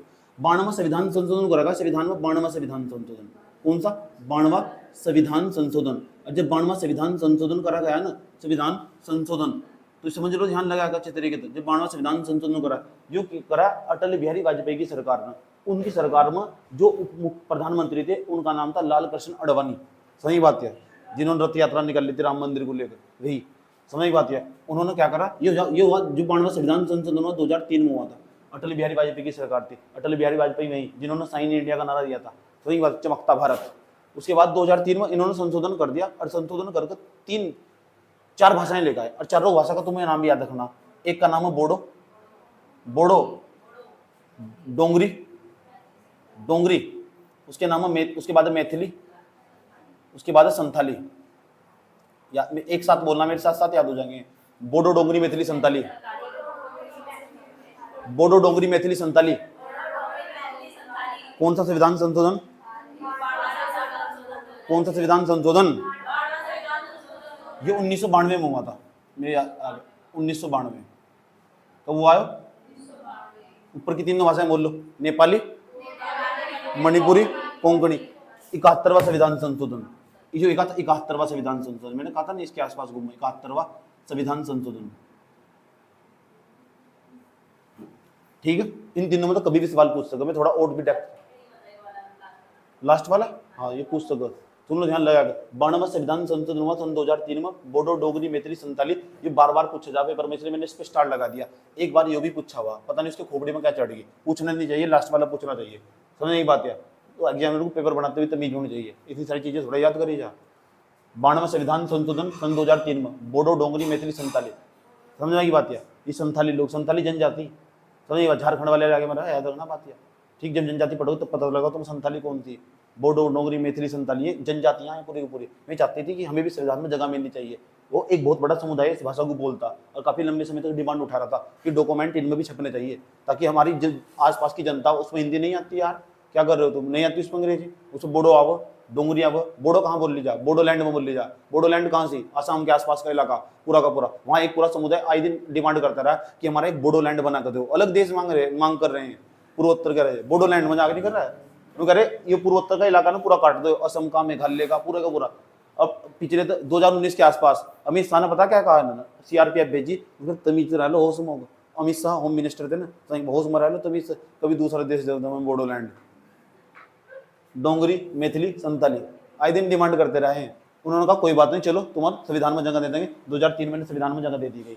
समझ आई बात है। और जब किसी को संविधान में जगह मिल जाना, ये तो बड़ी बात है। सही बात, संविधान में जगह मिलने का मतलब है दिल में जगह मिलना। सही बात है, संविधान के दिल में जगह मिल गई। अगर कोई बात को संविधान में लिख दिया ना, उसे स्पेशल प्रोटेक्शन मिले। सही बात है, सुप्रीम कोर्ट भी उसे छेड़ता हुआ डरेगा, तो बहुत बड़ी बात है। जब अम्बेडकर जी ने इतने सारे संविधान लिखे, इतने सारे आर्टिकल लिखे, एक आर्टिकल और लिख के भाग जाते कि सोनू भाई जी को देश का प्रधानमंत्री बना दो, क्या जा रहा है, इतनी सी बात लिखते। सही बात है, जिंदगी सुधर जाती है। चलो नेक्स्ट, अनुसूची 8 होगी। तो बताओ भारतीय संविधान में टोटल कितनी अनुसूचियां इस टाइम? रैपिड इतने मालूम याद रखोगे? अनुसूचियां टोटल अब तक 12। सही बात है, 12 अनुसूचियां। उसमें तो जो 12 मतलब 8वीं अनुसूची, उसके अंदर भाषाओं का जिक्र है, और उसमें उसमें 22 भाषाएं लिखी हुई। समझ नहीं बात है। और जो 22 भाषाएं का जिक्र है ना, वर्तमान में, जब भारतीय संविधान में जब भाषाएं जोड़ी गई थी तो उसमें केवल 14 ही भाषाएं थी। बाद में जाकर जो इंडिया के कोने कोने में तो लोगों को दर्द हुआ, डॉक्यूमेंट हमारे मतलब भाषा में छपने की नहीं। जब कोने में दर्द हुआ उनका, तो जो भारत की सरकार थी उनके भी दर्द हुआ। उन्होंने सोचा आंदोलन न कर दे, और सरकार किस तरह डर, आंदोलन से डर। उन्होंने ठहरा के बार बार भाषा जोड़ते रहे, जोड़ी उनको। चलो आज के बाद सारे जो सरकारी कामकाज के डॉक्यूमेंट हिंदी में भी छपेंगे। 1967 में बजट आवा ना, उसे कन्वर्ट करके हिंदी में भी पेश करना पड़ेगा भैया, समझ गए। उसके बाद 21वां संविधान संशोधन करा 1967 में, सिंधी जोड़ी गई थी। फिर नेपाली, मणिपुरी, कोंकणी जोड़ी गई 71वां संविधान संशोधन 1992 में। फिर 92वां संविधान संशोधन हुआ सन 2003 में, बोडो, डोगरी, मैथिली, संताली जोड़ी गई। याद रट्टा मारे कर एक स्वर में, बोडो, डोगरी, मैथिली, संताली, बोडो, डोगरी, मैथिली, संताली पढ़ लो उसमें। अच्छा, और भी देखते हैं। हाँ, और भी देखो, ध्यान से समझना अच्छे तरीके से। उसके बाद क्या हुआ, जमाना बदलता। चलो एक सवाल और पूछा जाओ, ये पूछा जाए जो हिंदी दिवस हो, हिंदी दिवस, हिंदी दिवस समझ लो, जो हिंदी दिवस हो। एक बात बताओ, अगर एक हिंदी दिवस कब मनाएगा? 14 सितंबर, 14 सितंबर को, और सितंबर का तो महीना चल रहा है, 14 सितंबर को हिंदी दिवस मनाया जाए। 14 सितंबर की डेट भी भारतीय संविधान में मेंशन कर रखी है, संवैधानिक पक्ष से। क्योंकि जो हिंदी है ना हमारी, वो राष्ट्रभाषा का दर्जा अभी ले नहीं पाई। राष्ट्रभाषा जानते हो क्या हो? एक तो राष्ट्रभाषा, एक मातृभाषा। सही बात है, राष्ट्रभाषा और मातृभाषा ले, जो राष्ट्र के बहुत बड़े व्यापक स्वरूप में बोली जाती है। सच में राष्ट्रभाषा है यार, सही बात है, ठीक है। लेकिन दर्जा नहीं मिल पाया अब तक, क्या कारण है समझेंगे। और काफी लंबे समय तक संघर्ष कर रही बेचारी, इतने सम्मेलन हो चुके, बहुत सारे सम्मेलन। सही बात है, तड़प रही भी हिंदी, लेकिन इसे राष्ट्रभाषा का दर्जा नहीं मिल पा रहा। बहुत सारे लोग दक्षिण के विरोध करते हैं, तमिल जो बंगाली हो तो बहुत ज्यादा मात्रा में बोल ली जाओ, बंगाली को दे दो दर्जा, क्या दिक्कत हो रही है, ठीक। लेकिन काफी समुदाय है जो हमारा हिंदी बोलता है और मिलना चाहिए, समझ की बात है। चलो देखते हैं। तो 14 सितंबर को हिंदी दिवस मनाया जा। चौथे नंबर पर जाओ, चौथे नंबर पर, 4th नंबर पर, ध्यान से सुन लो अच्छे तरीके से। अब इसके बाद ये दूसरे नंबर पे एक और चीज देखा, एक और सवाल पूछा जा, ये पूछा जा भारतीय संविधान में जिस लिपि का जिक्र कर रखा है वह कौन सी लिपि, जो तुम लिखते, लिखने का एक स्टाइल हो नहीं, लिपि जिसे कहते हैं जो लिखने का ढंग हो, लिखने की शैली हो, स्टाइल जिसे बोलते हैं, उसे हम लिपि कहते हैं। समझ बात क्या? जैसे सिंधु घाटी सभ्यता थी, उसकी स्क्रिप्ट जो सही, उसकी जो लिपि है वो आज तक नहीं पढ़ी गई पूरी की पूरी। सही बात है, किसी में हिम्मत नहीं है कोई पढ़ लिपि। तो जो लिपि है ना, सुन लो सुन लो सुन लो सुन लो, जो यहाँ की लिपि है ना हमारी भाषा की, उसका नाम है देवनागरी लिपि।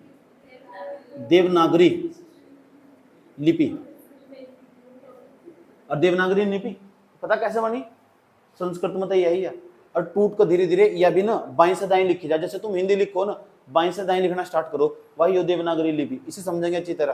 पूछा जा अगर तुमसे किसका जिक्र, हाँ देवनागरी लिपि का जिक्र भारतीय संविधान में कर रखा है।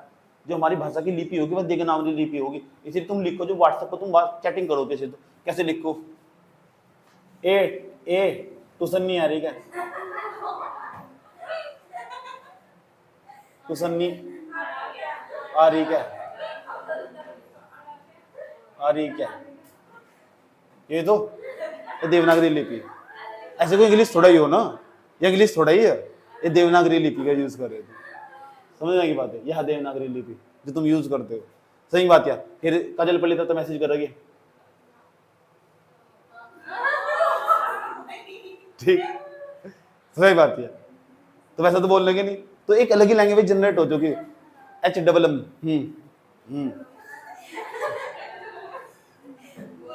फिर उसके बाद बता क्या करेगी, जैसे मैंने डांट फटकार दो, मैंने कहा तो थर पड़ जाता, तो फिर एक दूसरे को मैसेज कर रहे हैं, हाँ हाँ हाँ हाँ हाँ हाँ, तुम नहीं करते।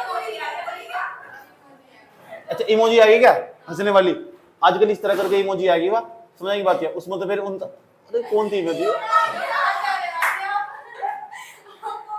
ऐसे करके,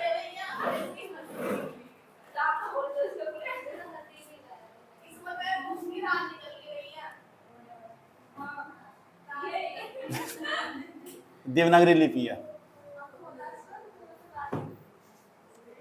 5वें नंबर पर देवनागरी 5वें नंबर पर जाओ। सवाल पूछेगा तुमसे, जो तुम्हारी भाषा आया, ठीक, तुम्हारी जो भाषा, इसकी जो मानक भाषा कौन सी। भाई तुम हिंदी तो बोलते हो, खड़ी बोली हिंदी वाली बोलते हो तुम सब, इंडिया के अंदर जो भी बोल ले जाए, ऐसा लगा किसी को नमस्ते करो, नमस्ते जी, ये क्या है, लट मारने वाली चीजें हैं। समझ में आई बात है। मानक भाषा, ये भी सवाल पूछा जा, मानक भाषा कौन सी तुम्हारी, ये स्टैंडर्ड क्या है इसका। मानक भाषा हमारे पास खड़ी बोली।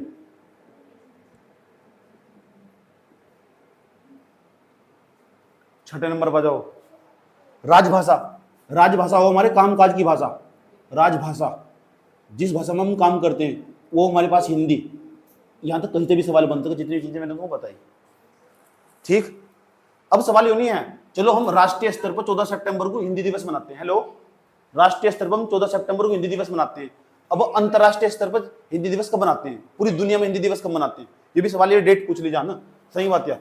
7वें नंबर का जो पॉइंट है हमारा, उसके बाद अंतरराष्ट्रीय स्तर पर अंतरराष्ट्रीय हिंदी दिवस, हिंदी दिवस बता दो करें जरा, कब बना हुआ, कुछ नहीं पता ना, कोई बात नहीं, इसलिए 10 जनवरी को बना हुआ। 10 जनवरी बहुत फेमस डेट है। 10 जनवरी को हम अंतरराष्ट्रीय हिंदी दिवस मना हुआ, चाटा भी लग जाएगा गाल पर।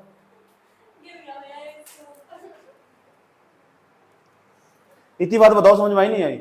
अब सवाल है हमारे पास, राजभाषा किसे कहते हैं। कुछ शब्दावली है जो बार बार पूछी जाती है सुनते। पहले नंबर का देखो, राजभाषा क्या हो, राजभाषा किस चीज को हम राजभाषा कहते हैं। यस, मैं बोल लूंगा, तुम लिख लेना, समझ लेना सच्चे तरीके से, ठीक। पहली बात तो, सरकारी जो कामकाज की भाषा हो उसे हम राजभाषा कहते हैं। ध्यान से सुन लो अच्छे तरीके से, हिंदी हमारे पास राजभाषा, सरकारी कामकाज की भाषा, सरकार का जितना भी कामकाज होगा ना। यार एक बात बताओ, तुम ना कोई वैकेंसी आई, तुम उसकी विज्ञप्ति देखते हो, वह हिंदी में नहीं आती, तुम हिंदी में तो आ गई, और का संस्कृत तुम आ गई। वह सही बात है। सोचो अगर विज्ञप्ति संस्कृत में आ जाए तुम्हारा क्या हाल होगा। अरे तुम तो हिंदी पढ़ने वाले हो, अगर तुम्हारी जो विज्ञप्ति आ रही है, कोई भी नोटिफिकेशन आया, वैकेंसी आई वह यूट्यूब, अगर वह तेलुगु में, तुम्हारा क्या हाल होगा, घुटन होगी नहीं होगी, तुम खतरनाक वाली होगी। ऐसे ही उन्होंने होती होगी जब हिंदी में आती होगी, डॉक्यूमेंट जारी होते हैं। इसलिए क्या है, इसलिए ध्यान रखा जा, इसलिए 22 भाषाओं का जिक्र संविधान में। सही बात, समानता का, ये समानता के अधिकार को शो कर रहा है, देखना पर एक प्रकार से इतनी सारी भाषाओं को जोड़ना। समझ में आई बात, या इतनी बात बताओ, समझ में आई नहीं आई। उसके बाद जो राजभाषा पता लग गया, सरकारी कामकाज की भाषा। पहला पॉइंट है सरकारी कामकाज की भाषा है, सरकारी कामकाज की भाषा, काम काज की भाषा। और इसके बारे में क्या खास बात याद रखनी, समझने की बात है। पहले उन्हें बताओ, हमारी जो राजभाषा क्या है, प्रशासनिक भाषा भी बोल लो सर। प्रशासन में जितने भी काम होंगे ज्यादातर इसमें ही होंगे। सही बात है, वही पूरे इंडिया के अंदर कहीं भी चले जाओ, इसीलिए इसे राजभाषा का दर्जा दे रखा है। राजभाषा अधिनियम 1963 का, उसमें भी विशेष तौर पर बता रखी कौन कौन सा डॉक्यूमेंट है, हिंदी और इंग्लिश दोनों में होगा। जब बजट पर पेश हो, हिंदी में भी आएगा, इंग्लिश में आएगा, हो ही नहीं सकता, क्योंकि भाई बहुत बड़ा समुदाय है पूरे भारत के अंदर जो सबसे ज्यादा मात्रा में हिंदी बोलता है। यस, बहुत बड़ा समुदाय, तो उनके साथ असमान, उनके साथ तो असमानता हो जाएगी ना, इनइक्वालिटी हो जाएगी ना। इसलिए बहुत जरूरी इस डॉक्यूमेंट को हिंदी और इंग्लिश दोनों में रिलीज करना। समझ नहीं बात है, एकदम तुरंत क्वेश्चन मार्क लगाया जा कि इंग्लिश में क्यों रिलीज हो रहा है, हिंदी में क्यों नहीं रिलीज हो रहा। अब तो सारा कंटेंट हिंदी में अवेलेबल होगा। समझ में आई बात है। कोई भी पहले यूपीएससी के एग्जाम की तैयारी करते हैं ना बच्चे, तो हिंदी में कुछ आता ही नहीं था, इंग्लिश वाले वहाँ डोमिनेट करते, तब से धीरे धीरे आगे टेक्नोलॉजी जैसे बढ़ी। तो यार इसे प्रशासन की भाषा भी बोलते हैं, प्रशासन की भाषा। तीसरी खास बात है इसके बारे में, और बताओ इसके बारे में क्या खास बात है। 14 सितंबर 1900 हमारी जो राजभाषा, पता राजभाषा कौन सी हमारी, राजभाषा कौन सी हमारी, इनको बताओ पहले। हिंदी। इसकी खास बात पता क्या है, इसे 14 सितंबर 1949 को बनाया गया था। इसे हमने राजभाषा मान लिया था हिंदी को 14 सितंबर 1949 को, इसलिए हम अपने देश के अंदर ना 14 सितंबर को हर साल हिंदी दिवस मनाते हैं। ये सुनो, अंतर्राष्ट्रीय स्तर पर हिंदी दिवस कब मना हुआ, 10 जनवरी को। यहाँ तक सारे सवाल पूछे जाएंगे, घबराओ मत बिल्कुल भी। इतनी बात बताओ, कोई प्रॉब्लम क्या आता है। राजभाषा समझ में आएगी। अब राजभाषा के बाद हम समझेंगे राष्ट्रभाषा क्या हो, ये भी समझ लो राष्ट्रभाषा क्या हो। हाँ, राष्ट्रभाषा। उसके बाद ये तो पहला पॉइंट था हमारा, दूसरे नंबर का पॉइंट है राष्ट्रभाषा क्या हो।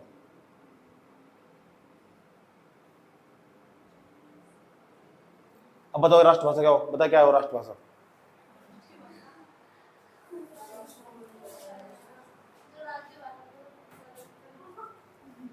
किसी राष्ट्र के अंदर, हमारा देश से राष्ट्र हो चुका पूरा का पूरा, किसी राष्ट्र के अंदर सबसे अधिक मात्रा में प्रयुक्त होने वाली भाषा। अब बताओ हमारे राष्ट्र के अंदर सबसे ज्यादा मात्रा में कौन सी भाषा प्रयुक्त हो रही है, कौन सी, हिंदी। तो हिंदी हमारी राष्ट्रभाषा हुई नहीं हुई, राष्ट्रभाषा हुई, लेकिन वह राजभाषा, राष्ट्रभाषा का दर्जा मिला नहीं सब तक। तड़फरी हिंदी किस राष्ट्रभाषा का दर्जा मिला। तो राष्ट्रभाषा तुमसे पूछो, किसी भी राष्ट्र के अंदर सर्वाधिक मात्रा में लौकिक भाषा हो, जो प्रसिद्ध भाषा हो, सबसे ज्यादा मात्रा में मालवा भाषा हो। अरे यार सबको पता है यहाँ हिंदी बोलते हैं, देश का प्रधानमंत्री हिंदी बोलता, समझ में आई बात यार। तो जो राष्ट्रभाषा हमारी वह हो देश के अंदर सबसे अधिक मात्रा में प्रयुक्त होने वाली भाषा। राष्ट्रभाषा क्या हो, देश में प्रयुक्त होने वाली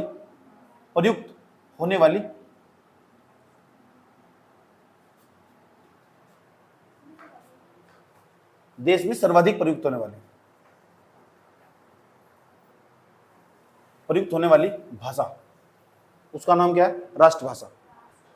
एक लाइन और लिख दूं यहाँ नीचे, कभी तुम कंफ्यूज हो जाओ। पहली खास बात है, दूसरी खास बात है इसकी भैया, हिंदी राष्ट्रभाषा नहीं है, ठीक है। राष्ट्रभाषा बनने की और अग्रसर है, समझने की बात है। जब मुझे प्रधानमंत्री बना दूंगा मैं अपना दर्जा दे दूंगा। हिंदी राष्ट्रभाषा नहीं है।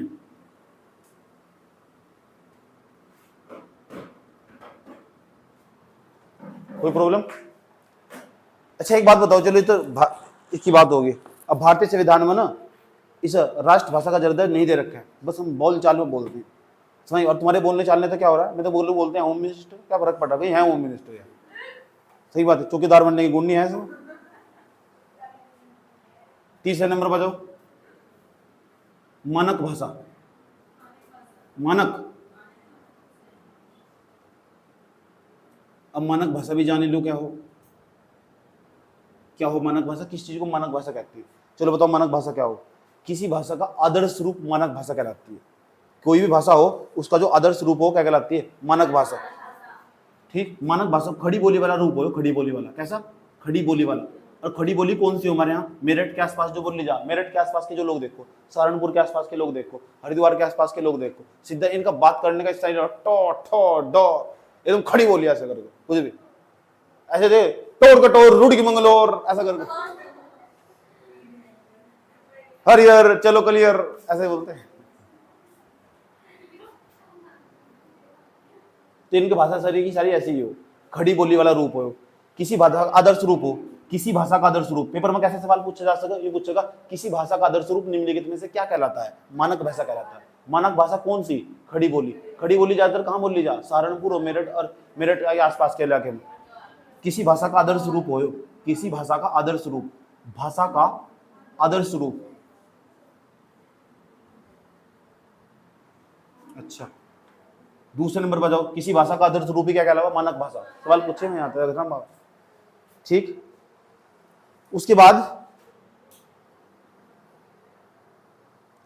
अब सवाल में तुमसे सवाल पूछना चाहता हूं, जो मानक भाषा खड़ी बोली, क्या इसे भारतीय संविधान में दर्जा दिया गया। हाँ, यस, हाँ। खड़ी बोली के मानक रूप, जो हमारा मानक रूप मानक भाषा ना, इसे खड़ी बोली को भारतीय संविधान में दर्जा दिया गया है। इंपॉर्टेंट बात है।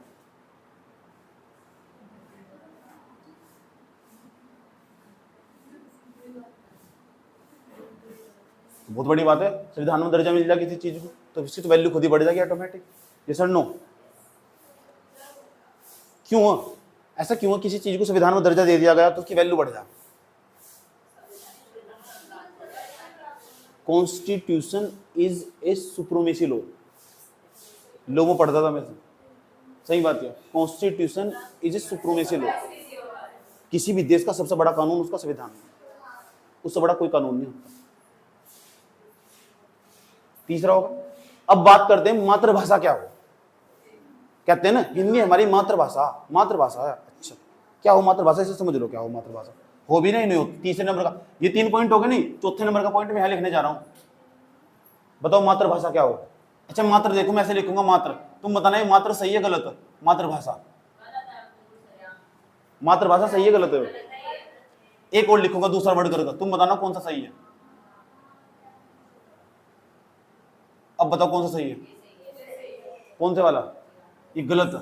याद रखना बात, वो वाला से वर्ड सही है। वर्त नहीं पढ़ोगे तभी पता लगेगा वहां से। मातृभाषा, यस और नो। अब मातृभाषा हो क्या है, पहली बात तो किस चीज को मातृभाषा क्या हो, मदर टंग क्या हो। सही बात है, मदर टंग क्या हो, मातृभाषा हो क्या यार। मातृभाषा पता किसे क्या हो, ठीक कितनी अच्छी बात है। किसी भी चीज को सीखना हो ना तुम, सबसे पहली बार अपनी मातृभाषा में सीखा जाए। अब मैंने क्या बताता हूं मैं, सही बात है। यूएन के डॉक्यूमेंट में क्या लिखा हुआ, wisdom always comes mother tongue. Wisdom always, बुद्धिमत्ता हमेशा मातृभाषा में आती है। कितनी बार बोलता हूं इस बात। मातृभाषा क्या हो, माता के मुख से सीखी जाने वाली भाषा। माता के मुख, मुख से, मुख सही है, माता के मुख से सीखी जाने वाली भाषा।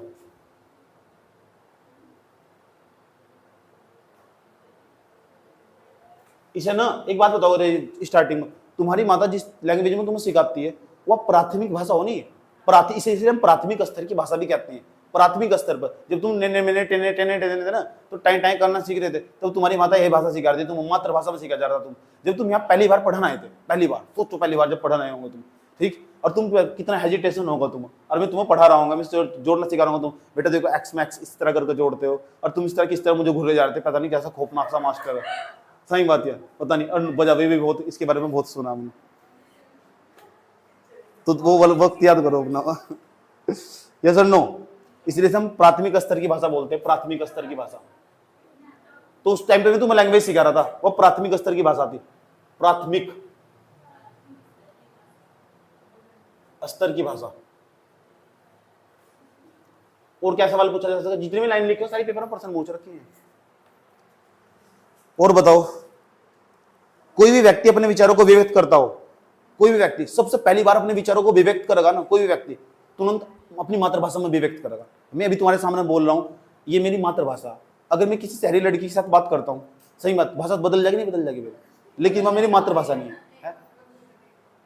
ऐसे चलो मैं किसी से बहुत बात करता हूँ, हेलो प्रिया जी कहाँ से बोल रही हैं आप, हेलो।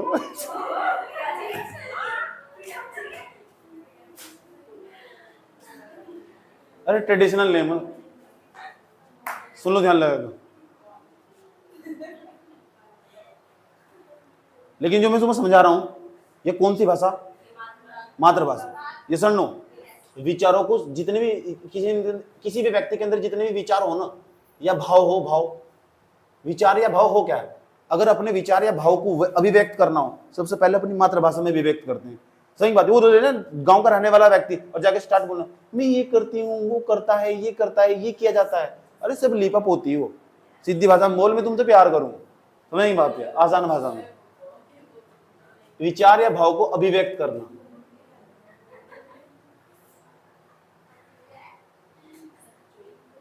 कौन सी भाषा में हो, अभी मातृभाषा में।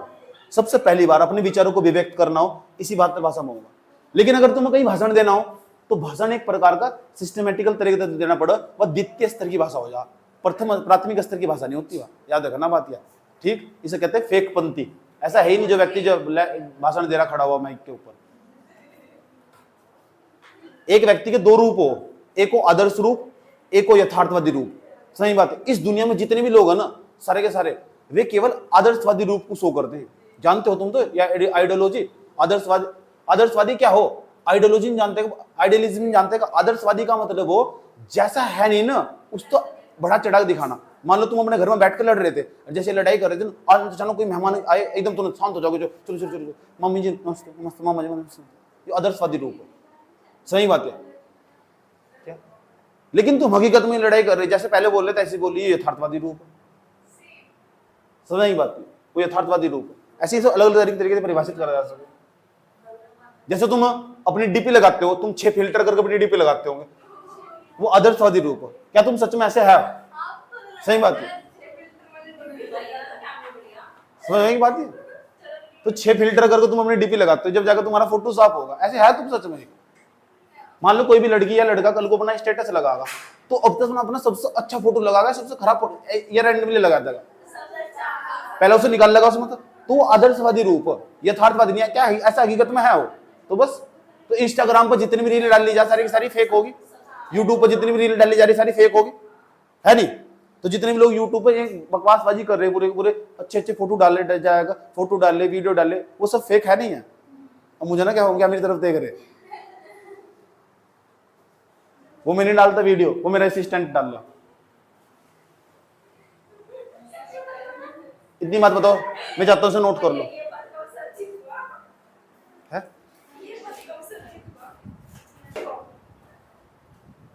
देखो नेक्स्ट, एक वो त्रिभाषा सूत्र, इसे भी समझ लो।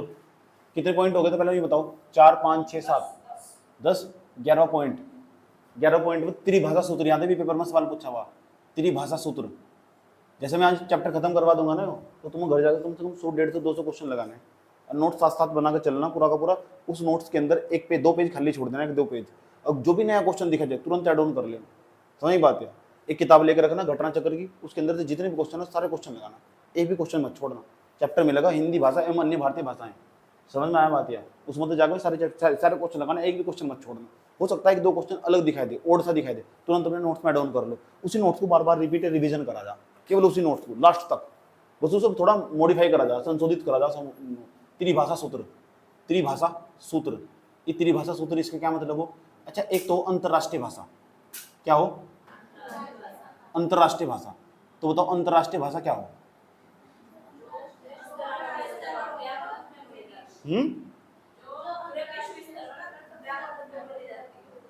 अंतरराष्ट्रीय स्तर भाषा वह हो पूरी दुनिया में जो काम करने वाली संस्था ना, भी पूरी दुनिया में शांति फैलाने वाली संस्था, पूरी दुनिया में पीसफुली पूरी दुनिया को चलाने वाली संस्था, उसका नाम इंस्टीट्यूशन है, उसका नाम है यूएनओ, यूनाइटेड नेशन ऑर्गेनाइजेशन, संयुक्त राष्ट्र संघ। उसके पर मैंने क्लास भी ले रखी पूरी की पूरी। 1945 से बना था, 24 अक्टूबर 1945 को, जब दूसरा विश्व युद्ध समाप्त हुआ था, इस संस्था को बनाया गया था ताकि पूरी दुनिया में शांति फैलाई जा सके। और पूरी दुनिया के लगभग 196 के आसपास देश के अंदर मौजूद है, वे 196 देश इसके मेंबर है, और वे 196 देश ही पूरी दुनिया के अंदर जब कोई यूएन का कोई भी डॉक्यूमेंट रिलीज होगा, सबसे पहले अंग्रेजी में रिलीज होगा। समझो इस बात को, क्या कहने की कोशिश कर रहा हूँ? कुछ भी डॉक्यूमेंट रिलीज होगा ना, वो अंग्रेजी में रिलीज होगा। और जब अंग्रेजी में रिलीज होगा, क्यों? क्योंकि एक बहुत बड़ा समुदाय नहीं कहने के, एक बहुत सारे देश है ना, अंग्रेजी को अच्छी तरह समझते हैं, लगभग सभी देश। समझिए, सारा काम किस में होगा? अंग्रेजी में होगा।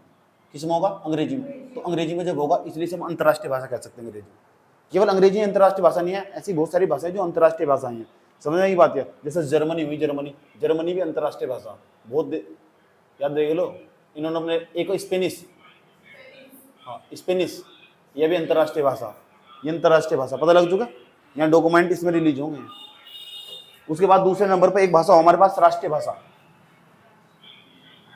इसे हम स्वीकार करेंगे अंग्रेजी के डॉक्यूमेंट को, जर्मनी के, स्पेनिश के।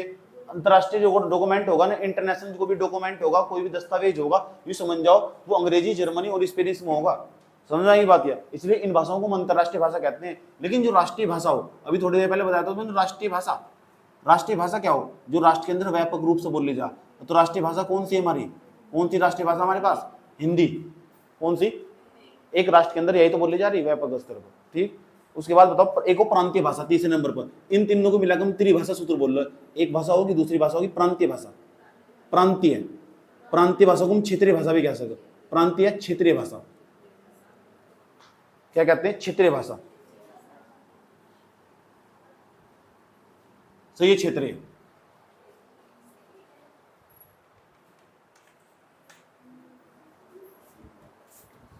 चाय मत पी लेना मेरी। प्रांतीय भाषा, कौन सी भाषा? प्रांतीय भाषा। तो प्रांतीय भाषा बताओ क्या हो? प्रांतीय भाषा किस चीज को प्रांतीय भाषा कहते हैं? संस्कृत का नाम सुना? एक छोटे से प्रांत में जो बोली जा।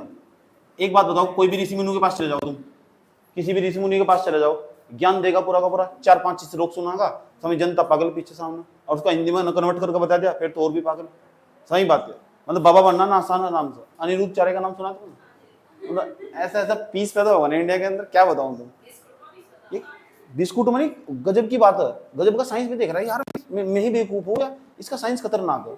उसने कहा गाय का गोबर हो, मैं सुना था उसे, लोग सुन कैसे रहे उसे, बेवकूफ आदमी यार, कैसे कुछ कैसे एक्सेप्ट कर सको तुम उसे।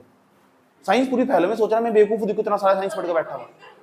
उसने कहा कि गोबर हो, गाय को ना पहले अनाज खिलाया, कल को सुबह गोबर करेगी वह, उसके अंदर तो गेहूं के बीज निकलेंगे, और गेहूं के बीज निकलेंगे ना उसे साफ करो, और साफ करके ना उसे गेहूं को पिसवाओ, और पिसवाने के बाद जैसे उसका आटा बनाओ और वो महिला को खिलाओ तो लड़का पैदा होगा। क्या बदतमीजी है, कौन सा लॉजिक है, लड़का पैदा होगा, क्या बता रहे हो यार, ये हम कौन सी दुनिया में आ चुके यार।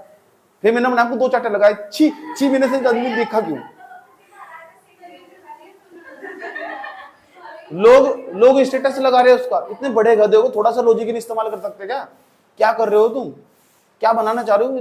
दुनिया पहुंच गई फ्रांस बनाने, या फोल्कन 9 वो जा रहा, चांद को भी पार करके फटाफट धड़ सेकंडों में जा रहे लोग। ये क्या कर रहे हैं, ये लड़का लड़की में भेदभाव कर रहे हैं, और लोग उसे एक्सेप्ट कर, उसका स्टेटस लगा के, अरे यार कैसे एक्सेप्ट कर लिया तुमने समाज के अंदर, ये लड़का लड़की में भेदभाव फैला रहा है। काहेगा महात्मा गांधी, ये गधे एक पढ़ाई के।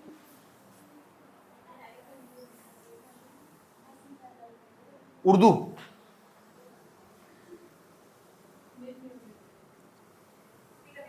उर्दू ठीक। उसके बाद हमारे पास उर्दू सही है गलत है, 2 वर्ड लिखा हूं, देखो ध्यान से, एक उर्दू, एक योग, समझ लो सारे आगे पेपर में, दोनों में कौन सा सही है। जाने वाले लौट कर तू, ये सही है, वेरी गुड, सब। संस्कृत हुई, उर्दू हुई। उर्दू बहुत बड़े क्षेत्र में बोल ली जा, छोटे से प्रांत में बोल ली जा, कोई छोटे से प्रांत, बहुत बड़े क्षेत्र में कहां बोली जाएगी उर्दू, प्रांत छोटा हो।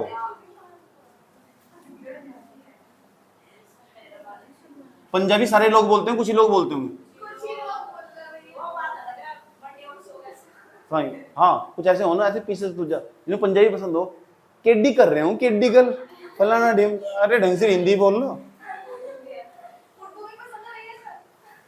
गुजराती,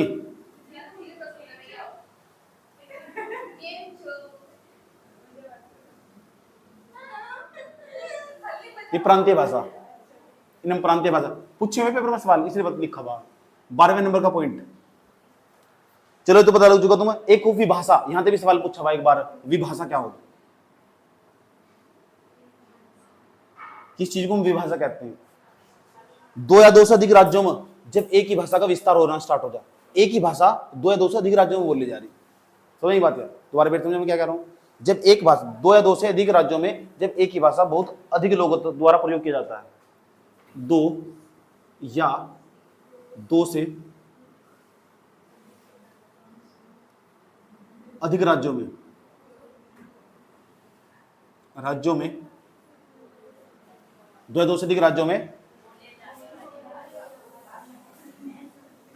बोली जाने वाली भाषा,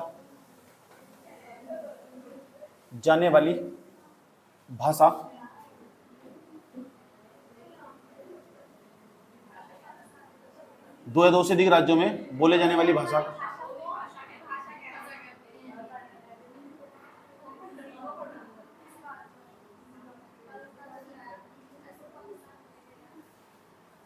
सही है।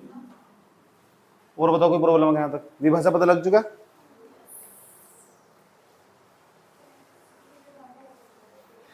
एक को लिपि, 12वें नंबर का पॉइंट हमारा लिपि, किस चीज को हम लिपि कह रहे हैं, कहते हैं इसकी लिपि सही नहीं है। लिपि का मतलब लिखने का ढंग, क्या हो, लिखने का ढंग, लिखने का तरीका, स्टाइल बोलते हैं सर, तरीका कह दो, ढंग कह दो, ढंग ये शैली भी कह सको।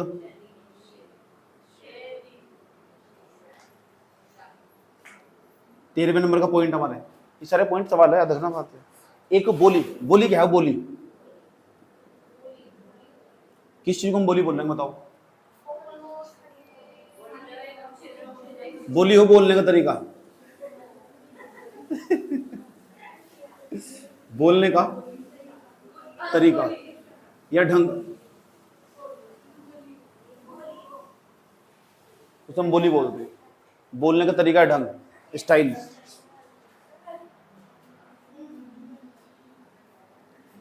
ब्रज भाषा का नाम सुना है? जो मथुरा के आसपास के इलाके में बोले जा, कौन सी भाषा हुआ? ब्रज भाषा। उसका छोटा सा एक क्षेत्र हो, बोली जो हो ना उसका क्षेत्र सीमित हो, सही भाषा हो ना उसका क्षेत्र व्यापक होता चला जा। बोली सीमित क्षेत्र में बोली जा, जैसे ब्रज भाषा होगी। ब्रज भाषा एक प्रकार की बोली, वह है तो भाषा लेकिन है बोली। एक हो हमारे पास 14 नंबर का पॉइंट, उपभाषा क्या हो? उपभाषा, उपभाषा किस चीज को हम उपभाषा कहते हैं? भाषा का जो क्षेत्रीय रूप हो ना, क्षेत्रीय रूप, एक छोटे से क्षेत्र में बोले जाने वाली भाषा को हम उपभाषा कहते हैं, यानी भाषा का सीमित रूप भी कह सकते हैं तुम। क्या है भाषा का सीमित रूप? भाषा का सीमित रूप, सीमित बताओ सही लिखा हुआ गलत लिखा हुआ? जल्दी बताओ, बताते थे स्पीड तो। एक तो लिखा हुआ देखो सीमित, एक वो सीमित। अब बताओ कौन सा सही है? ठीक। तो भाषा का सीमित रूप क्या कहलाता है हमारे पास? उपभाषा। उपभाषा, यस और नो? ठीक। जैसे पश्चिमी हिंदी का नाम सुना है? पश्चिमी हिंदी, अब बताओ सही है? यो अब सही है? चलो बात बताऊंगा। पश्चिमी हिंदी ये हमारी उपभाषा। बात करो, सुन लो, सवाल पूछे जाएंगे यहाँ तुमसे, अभी पूछूंगा सवाल। इसे हम बोली का विकसित रूप भी क्या हुआ? जो बोली हो ना उसका जो विकसित रूप है, उपभाषा को हम इसे भी कहते हैं बोली का विकसित रूप। का विकसित रूप। ठीक, कितने पॉइंट हो गए? 14 पॉइंट हो गए। ठीक, अब हम लिपि की बात चलते हैं और तुम्हें टैब के अंदर दिखाते हैं कौन कौन सी लिपि कैसी हो। अशोक के शिलालेख का नाम सुना? फिर एक अलग स्टाइल में लिखे हुए ना, सही बात है। सिंधु घाटी सभ्यता का नाम सुना? उसकी लिपि की बात है, समझ में आई कौन सा स्टाइल है उसका? कोई पढ़ी नहीं भाई आज तक? जिस दिन पढ़ लिया ना अगला नोबेल पुरस्कार उसका ये।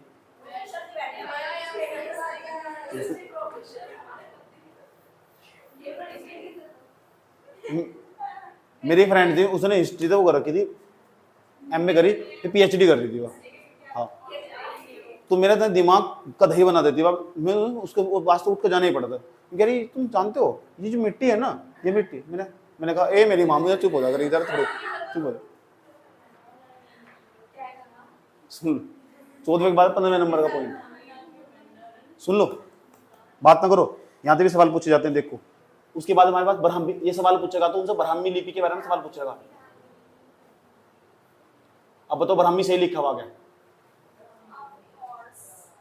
ब्राह्मी लिपि से क्या सवाल पूछेगा? देखिए तुमने ब्राह्मी लिपि कैसी हो, दिखाई दे दिखाई दे दिखाई दे। देखो ब्राह्मी स्क्रिप्ट कैसी हो। अभी मैं ब्राह्मी लिपि के बारे में बता रहा हूँ। यह हो ब्राह्मी लिपि, ए देखो ऐसे बना, आ ऐसे बना, ई ऐसे बना। पढ़ा था एक बार में ऐसा, क्या पढ़ू क्या इसका, जब क्षेत्रीय बढ़िया नहीं है इसका। देखो यह हो ब्राह्मी लिपि, दिख रही है ना ब्राह्मी लिपि का अक्षर? देखो इसके बहुत सारे वर्ड यूज करो, तुमने बता दो। सिग्मा तुमने देखा फिजिक्स में यूज करो, ऐसा करके सिग्मा, इसमें तो खींच को सिग्मा ही है वो, इसको पै यूज करते हैं, पै, समझ लो। ये पूरी पूरी स्क्रिप्ट, इसे देखो तुम पूरी आराम से समझ सको, पूरी ब्राह्मी लिपि आराम से समझ। या ब्राह्मी लिपि तुम्हारे पेपर में क्या सवाल पूछे? दिखाऊंगा सारी लिपि दिखाऊंगा तुम्हें बराबर पेपर। तुम्हारे पेपर में क्या सवाल पूछा जाएगा सुन लो। जब भी लिखी जा ना, या बाईं से दाएं की ओर लिखी जा। जो बाईं से, तो हिंदी में तुम ऐसे लिखो, मान लो तुमने कोई पेज लिया, ऐसा करोगे, सुन लो, पेज लिया तो हिंदी कैसे लिखनी स्टार्ट करोगे? इधर से लिखना स्टार्ट करोगे, इधर से लिखना स्टार्ट करोगे? इधर से? ये कौन सा गधा जो हिंदी इधर से लिख रहा है? ये कौन इधर से लिख रहा है? ये बायां, ये दायां, तो बाएं से दाएं लिखेगा। जो ब्राह्मी लिपि है ना, हेलो हेलो हेलो, जो ब्राह्मी लिपि है ना, वो बाएं से दाएं की ओर लिखेगा। बाएं से कहां? बाएं गलत, बाएं बाएं,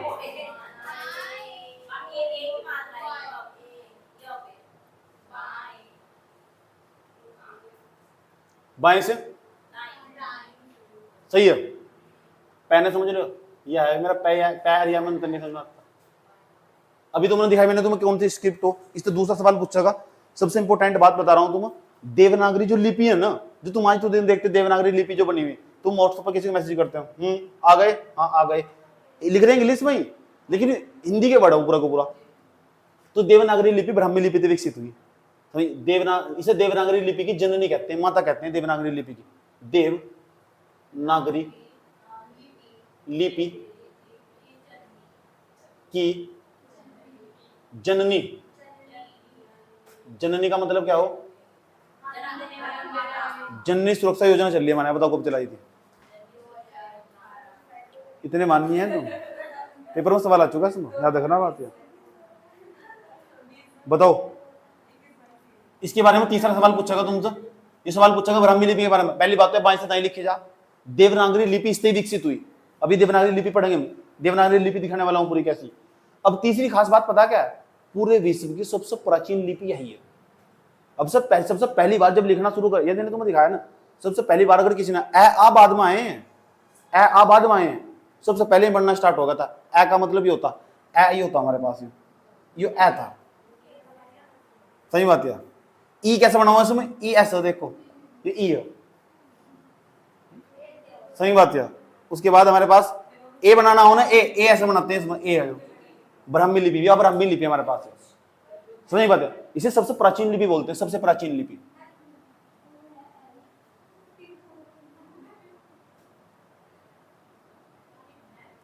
ये सुनो, कोई दिक्कत यहां तक? इसे 3 ही सवाल पूछे जाए आज तक, यही पूछे गए। बाएं से दाएं लिख के जाए, और ज्यादा जानकारी, ज्यादा विद्वान बनने की जरूरत नहीं है।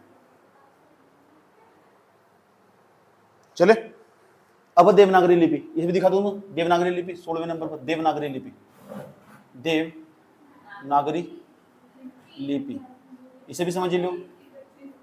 दिखाओ उसका तुम, देवनागरी लिपि कैसी हो, इसकी स्क्रिप्ट कैसी हो।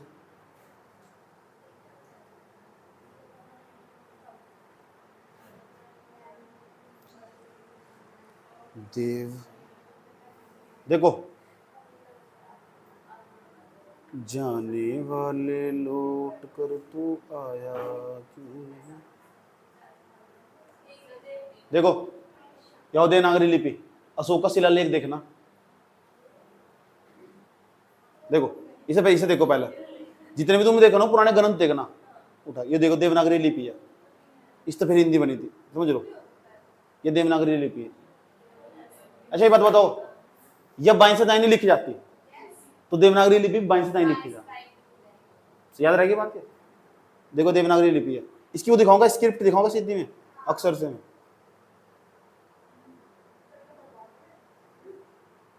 ये देखो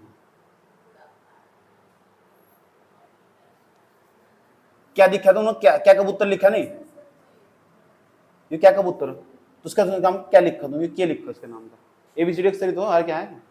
उसके बाद जैसे लिखा तुमने पास घ,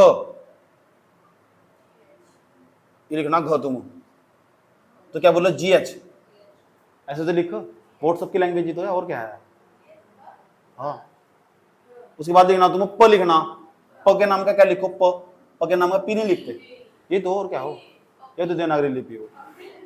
ख लिखना, ख लिखना तो KH, सही बात है, सुन लो ध्यान लगाकर। जैसे मेरे फ्रेंड का नाम था आयत खान, आयत खान, आयत तो ऐसे लिखोगे, आयत खान, KH, ख, KHAN ऐसे बना, तो KH का मतलब क्या होगा, ख नहीं होगा, ऐसा करके। या कौन सी स्क्रिप्ट, देवनागरी स्क्रिप्ट, देवनागरी लिपि, पता लग चुका है। सिंधु घाटी सभ्यता की लिपि ना, और किसी को आज तक समझ में नहीं आई क्या है वो, और जिन्हें पढ़ लिया ना, अगला पुरस्कार उसका ही है।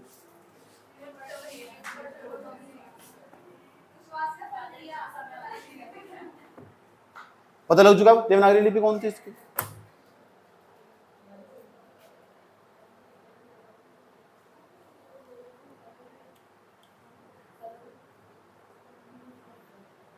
चले, अब इससे क्या सवाल पूछा जाएगा, ये भी बाईं से दाईं की ओर लिखी जाएगी, बाईं से कहां लिखी जाएगी, दाईं ओर।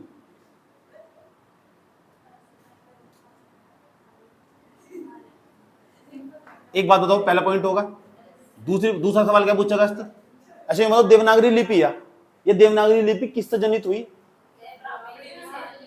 ब्राह्मी लिपि, ब्राह्मी से विकसित हुई, ब्राह्मी लिपि से विकसित हुई।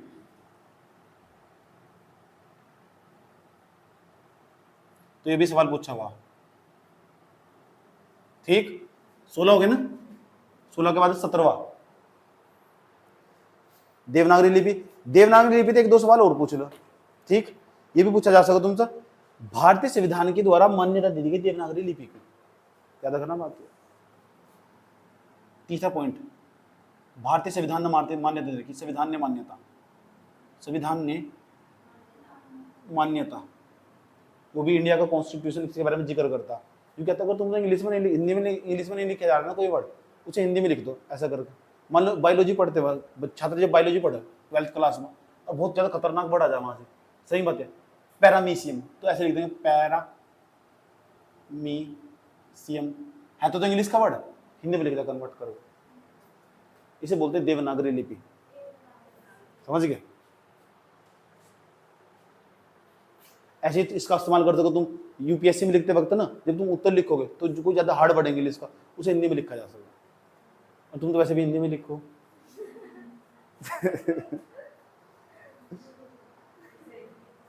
हो गया तक कोई दिक्कत। एक हो, अब ये तो हमारे पास देवनागरी लिपि होगी, एक सवाल और पूछा जा सकता, हिंदी का नाम सुना तुमने, इस्तबनी, देवनागरी लिपि, हिंदी की जो लिपि है ना पूरी, इसकी लिपि वह। संस्कृत का नाम सुना है, वह भी उसकी लिपि। नेपाली का नाम सुना है, वह भी है। गुजराती का नाम सुना है, वह भी इसकी लिपि। कौन कौन सा बताया मैंने, चौथे नंबर बताओ करूँगा तो, हिंदी, संस्कृत, नेपाली, गुजराती,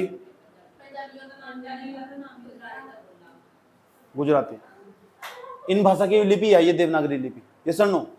अच्छा, खरोष्टी लिपि का बहुत, खरोष्टी, एक शब्द खरोष्टी, इसका मतलब क्या हो, खर, खर शब्द का मतलब क्या हो, खर, खर एक ओस्ट, ओस्ट का मतलब वो होठ, सही बात है, और खर का मतलब वो गधा, तो खरोष्टी लिपि का मतलब वो गधे के होठ वाली लिपि। नहीं मजाक नहीं कर रहा, रिलेटिव बात है, सवाल पूछा हुआ, गधे के होठ वाली लिपि किसे बोल रहा, खरोष्टी लिपि बोल रहा।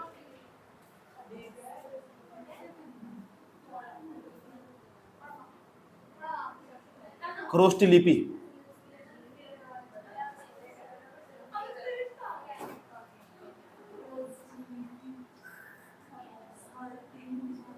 तुमने बताया नहीं मुझे, मैंने लिपि गलत होगा मेरे पे यार, इतने महामूर्ख आदमी तुम,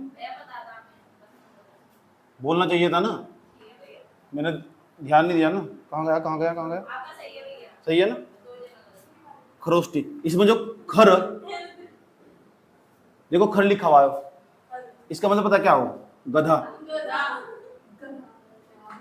गधा से लिखा हुआ, देखो एक तो लिखा हुआ गधा, एक हो गधा, दोनों तो कौन सा सही है,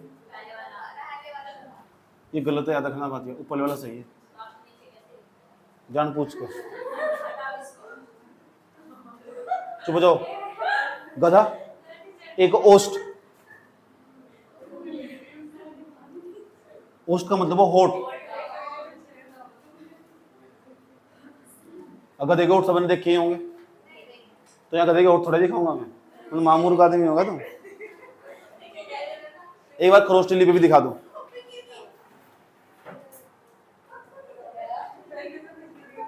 बात मत करो, पढ़ लो यार, तभी से पढ़ लो, हो समझो। खरोष्टी, और देखो इसे भी देख लो, इसकी भी दर्शन कर लो। तो दूसरा पेज दिखाते हो यार, या खरोष्टी लिपि, या खरोष्टी लिपि है, देखो क ख ग पूरा का पूरा लिख रखा, देखो या देखो खरोष्ट, देखो ए ऐसे लिखे है नहीं, ए ऐसे लिखे था, इस लिपि में ए का मतलब वो हो।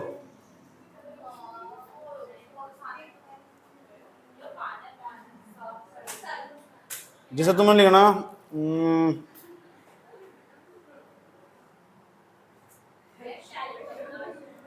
अपना नाम ढूंढना में भी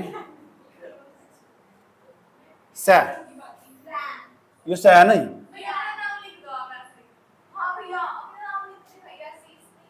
इसमें ना ये हो स ऐसे लिखेगा। कोई बात नहीं, इसकी जरूरत नहीं है। तुमसे सवाल पता क्या पूछा जाएगा, जो खरोष्टी लिपि वह बाएं से दाएं लिखे जा, दाएं से बाएं लिखे जा, यही ऐसी लिपि, अब तो जो तुम लिपि पढ़ रहे थे सारी बाएं से दाएं लिखे जा, या दाएं से बाएं लिखे जा, या दाएं से बाएं लिखे। लिखना स्टार्ट करोगे ना, एक पेज लोगे, इधर से इधर लिखते रहोगे। सही बात है।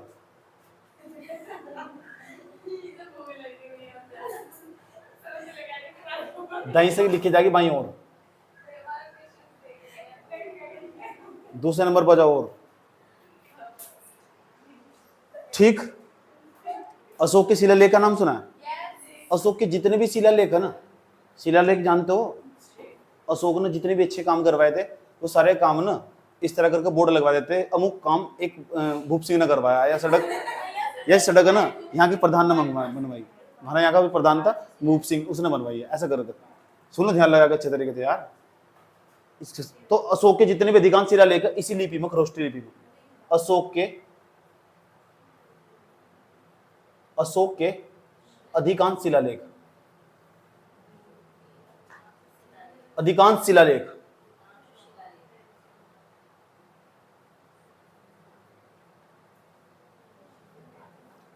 दो नाम लिखूंगा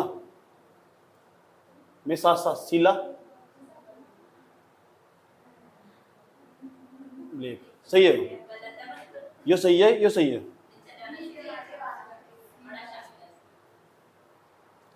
शिलालेख सही है, अब सही है। अशोक के शिलालेख, ठीक। अशोक के अधिकांश शिलालेख कौन सी लिपि में? एक को अरामाई की लिपि। अब खाड़ी के देशों में चले जाएंगे हम, सही बात है, वहां देखते हैं कौन सी विकसित हुई। 18वें नंबर, कुछ नहीं छोड़ना पेपर में, सवाल पूछे भाई, यहां तक कोई से पेपर उठा कर सवाल पूछे लगा। अरामाई की लिपि, नहीं कुछ नहीं पता लग रहा होगा अब तक। अरामाई की लिपि समझ रहे ना, इस पर मैंने स्टार लगा दिया, क्यों लगाया पता? इसमें मैंने स्टार क्यों लगाया, उन पर क्यों लगाया?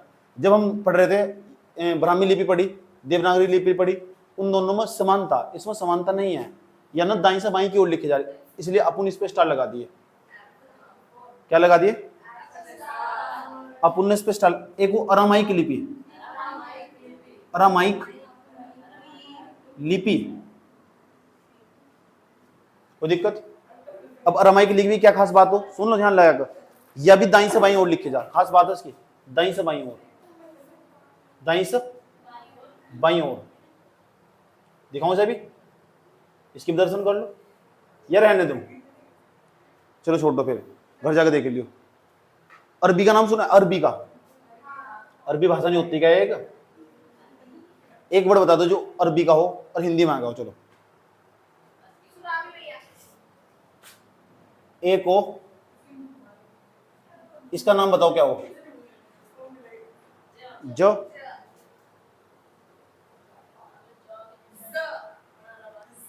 इसका नाम ज नहीं है, इसका नाम है ज। सही बात है, याद रखना बात है। जीनत, जाएंगे। जितने भी अरब के लोग हैं ना, ज का वर्ड खूब इस्तेमाल करते हैं। एक तो फ, एक तो फै, यहां की बंदी लगी, इसे बोलते हैं फ। हिंदी में एंट्री मारेगा। सही बात है।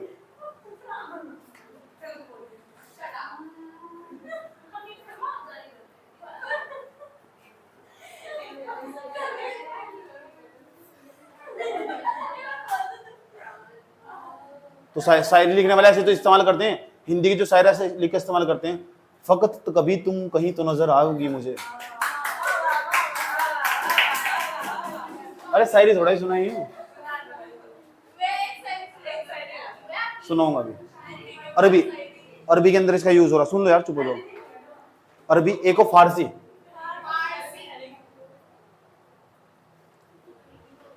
अरबी फारसी भाषा की प्राचीन लिपि है।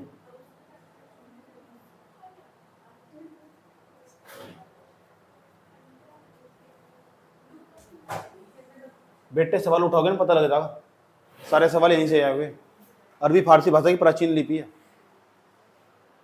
कितनी होगी? 18 हो गए ना। 19वां देखो, मैंने बताया ना खाड़ी के देशों में चला लिपि, अरब के देशों में प्रचलित है। किसके देशों में? अरब, अरब देशों में फेमस।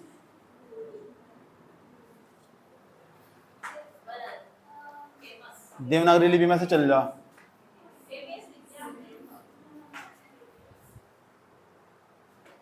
उन्नीसवा अरामाई की लिपि होगी। अरामाई की लिपि के बाद है एक का नाम है अरबी लिपि। अरबी अच्छी है, अभी लिपि याद रखना पाती है।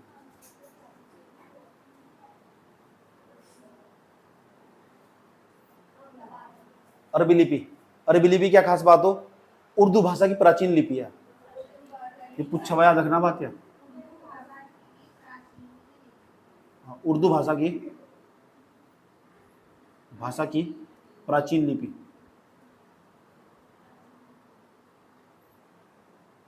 पहले नहीं पढ़ा था मैं, कारण क्या सवाल आने स्टार्ट हो गया, समझ में आई बात है, तो फिर मैंने ऐड ऑन कर दिया, ऐसे और करता कैसे।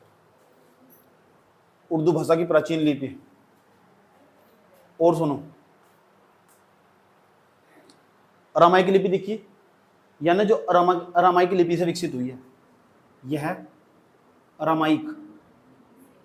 अरामाइक लिपि से विकसित हुई है।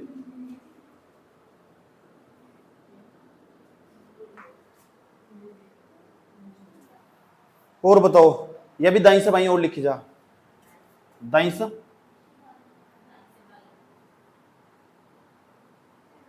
कोई दिक्कत? पहले यहां तक नोट करो, चलो चाय पी लो यार मैं। देखो, रोमन लिपि बाई से दाई और लिखी जाए, गूगल पर सर्च कर दो, देखना रोमन लिपि कैसी हो। यूरोपीय देशों की लिपि है। यूरोप के अंदर 28 देश के आसपास है, उनमें लगभग 2-4 देशों को छोड़ दो, बाकी सब यही रोमन लिपि का यूज हो वहाँ से। अंग्रेजी, फ्रेंच, स्पेनिश, इन भाषा की भी लिपि रोमन लिपि ही रही। समझ में आई बात है? पूछा नहीं सवाल, इस पर पूछ सको, फ्यूचरिस्टिक सवाल है। समझ में आया? उसके बाद एक ब्रेल लिपि। ब्रेल या 21वें नंबर का, बस सारी लिपि खत्म हो गया आज।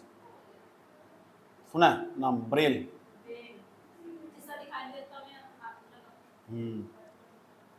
ब्रेल का मतलब अंधा। ब्रेल लिपि लुइस ब्रेल ने उसका जनक कहा जा, जिसने इस लिपि की खोज करी थी उसका नाम है Louis Braille. Louis Braille, Louis Victor नहीं है, ब्रेल कौन है? जनक। किसका? इस लिपि का जनक का नाम पूछा जा। दूसरी खास बात क्या है इसकी? अंधों की लिपि कहलाती है। सवाल पूछा हुआ है, अंधों की लिपि देखोगे कैसी है? अंधों की लिपि।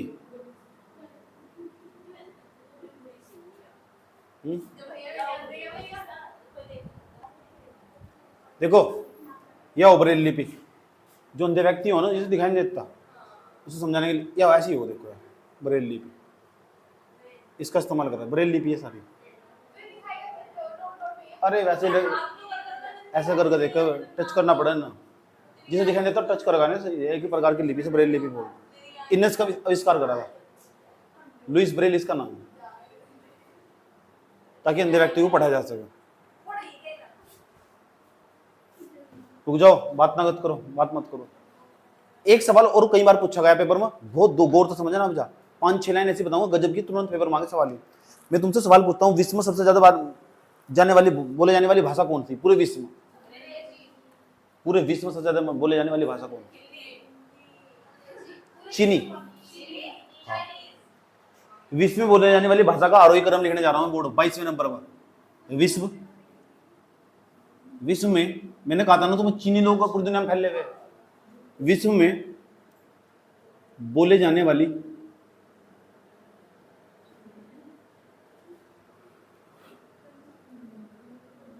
भाषा का आरोही क्रम, आरोही क्रम का मतलब बढ़ता हुआ क्रम।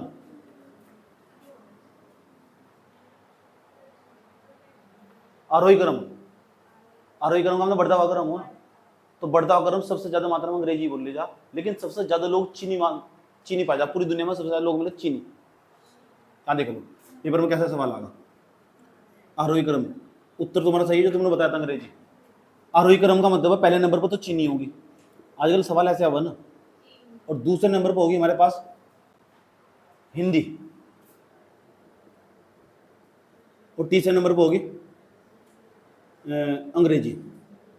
इनका क्रम याद रखना, कई बार पूछा जा पेपर में। इसका मतलब जानते हो, अंग्रेजी सबसे ज्यादा बोल लिया।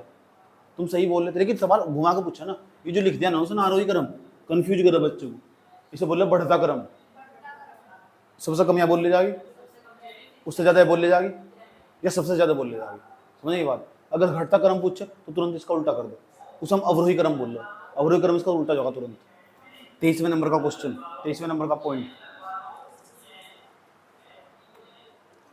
भारत में बोले जाने वाली भाषा का क्रम बताना। भारत में कौन सी भाषा सबसे ज्यादा बोली जाए?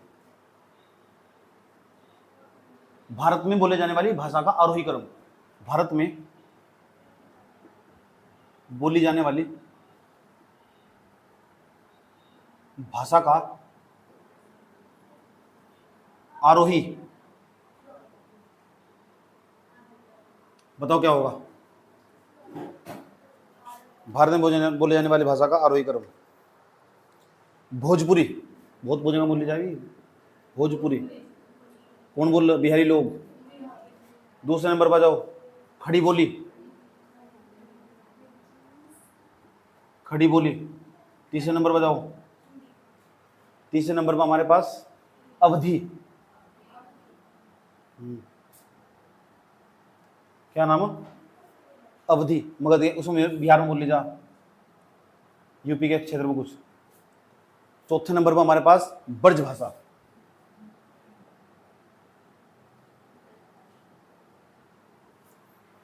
इंपॉर्टेंट क्वेश्चन याद रखना बात है। भारत में बोलने जाने वाली भाषा का क्रम, हिंदी तो सबसे लास्ट मांगी, सबसे कम या उससे ज्यादा या उससे ज्यादा या उससे, इसे तुम्हारे मोटा मोटा समझ में आ जाएगा ज्यादा कौन सी बोलने जा रही। समझ गए? 24वें नंबर पर जाओ।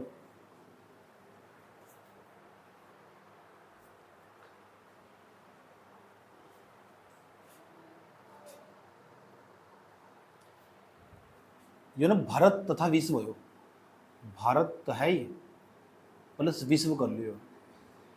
भारत तथा विश्व पूछा जाए, सवाल ऐसा का भारत तथा विश्व में बोलने जाने वाली भाषा का आरोही क्रम। अगर भारत में पूछा जाओ तो उसका क्रम कुछ और है। तुम्हारे समझने में क्या कह रहा हूँ? भारत, केवल भारत में पूछा जाएगा तो 24वें नंबर का पॉइंट बताऊंगा मैं। अगर भारत और विश्व में बोले जाने वाली भाषा का क्रम पूछे, भोजपुरी, खड़ी बोली, अवधी, ब्रज भाषा। ये सवाल आया था एक बार, इसे सवाल ही लिखते हैं मैंने पूरा का पूरा। अब भारत में बोले जाने वाली भाषा का आरोही क्रम, भारत में तो भारत में सबसे ज्यादा कौन सी भाषा बोली जाए?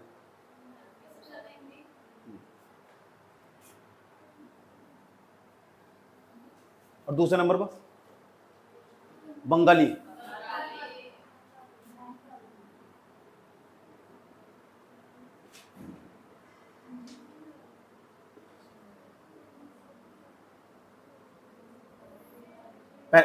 जाने वाली भाषा का अवरोही क्रम,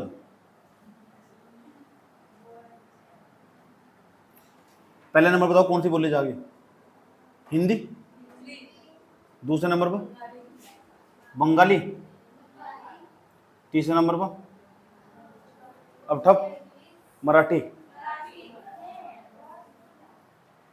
चौथे नंबर पर तमिल, बस 4 ही वो तो, तमिल, तेलुगु, कन्नड़। लास्ट टॉपिक रहेगा, छोटा सा देख लो, कल दिमाग आउट होगा। यहाँ तक खत्म हुआ पूरा का पूरा इसका खेल, ये खत्म नहीं हुआ चैप्टर। कल को याद रखना पूरा 150 क्वेश्चन, 150 क्वेश्चन ऑब्जेक्टिव लगा रहे चैप्टर के, जब जाकर दुनिया को पीछे छोड़ दोगे। मैं कोई भी क्वेश्चन पूछ सकूँ कल को इसमें, तो इस चैप्टर को सुनूंगा समझ ले एक टाइप से। कल को जितने हो सके दबा के क्वेश्चन लगाने, ये भी क्वेश्चन गलत नहीं होना चाहिए इसका। और जब ये अलग दिखाया जाए ना, दिखा दिया क्वेश्चन, उसको तुरंत अपनी कॉपी में नोट कर लेना। अब सुनो, सुनने क्या, अब भौगोलिक दृष्टिकोण भाषा का, कहाँ कहाँ कौन सी भाषा बोली जाओ, इन भी सवाल पूछा जाएगा। भाषा का भौगोलिक दृष्टिकोण कितने हो गए, 23, 24, 2500 पॉइंट लास्ट। भाषा का भौगोलिक दृष्टिकोण,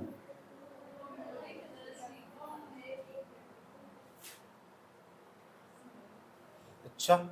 अब देखो पहले नंबर पर हम क्या बताने जा रहे हैं, तुम कहाँ कहाँ कौन सी भाषा बोली जा रही है।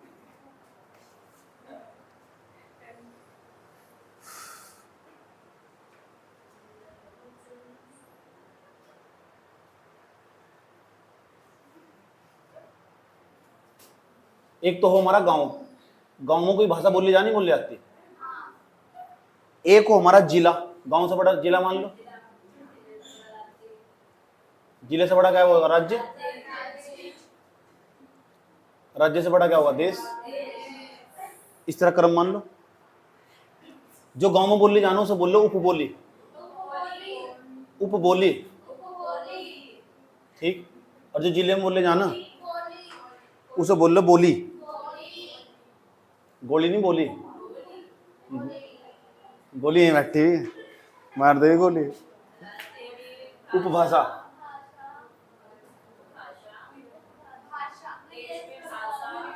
देश में बोली जाती है भाषा। एक आदि उपबोली का नाम बताओ, उपबोली का पता है, एक आदि उपबोली का नाम। हाँ ये भी सही है। आसपास के हिरानी वाला एक क्षेत्र है ना, वहां बोल रहे बंगरू, बांगरू। ये भी कोई भी तुम्हारे याद आ रहा हो, एक आदि बोली का नाम बताओ। हरियाणवी,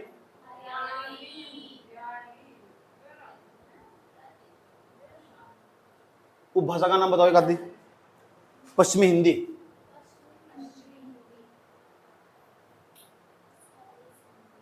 भाषा का नाम हिंदी। इससे सवाल आएगा, जरूर याद रखना बात है। यस और नो, ठीक, कोई प्रॉब्लम।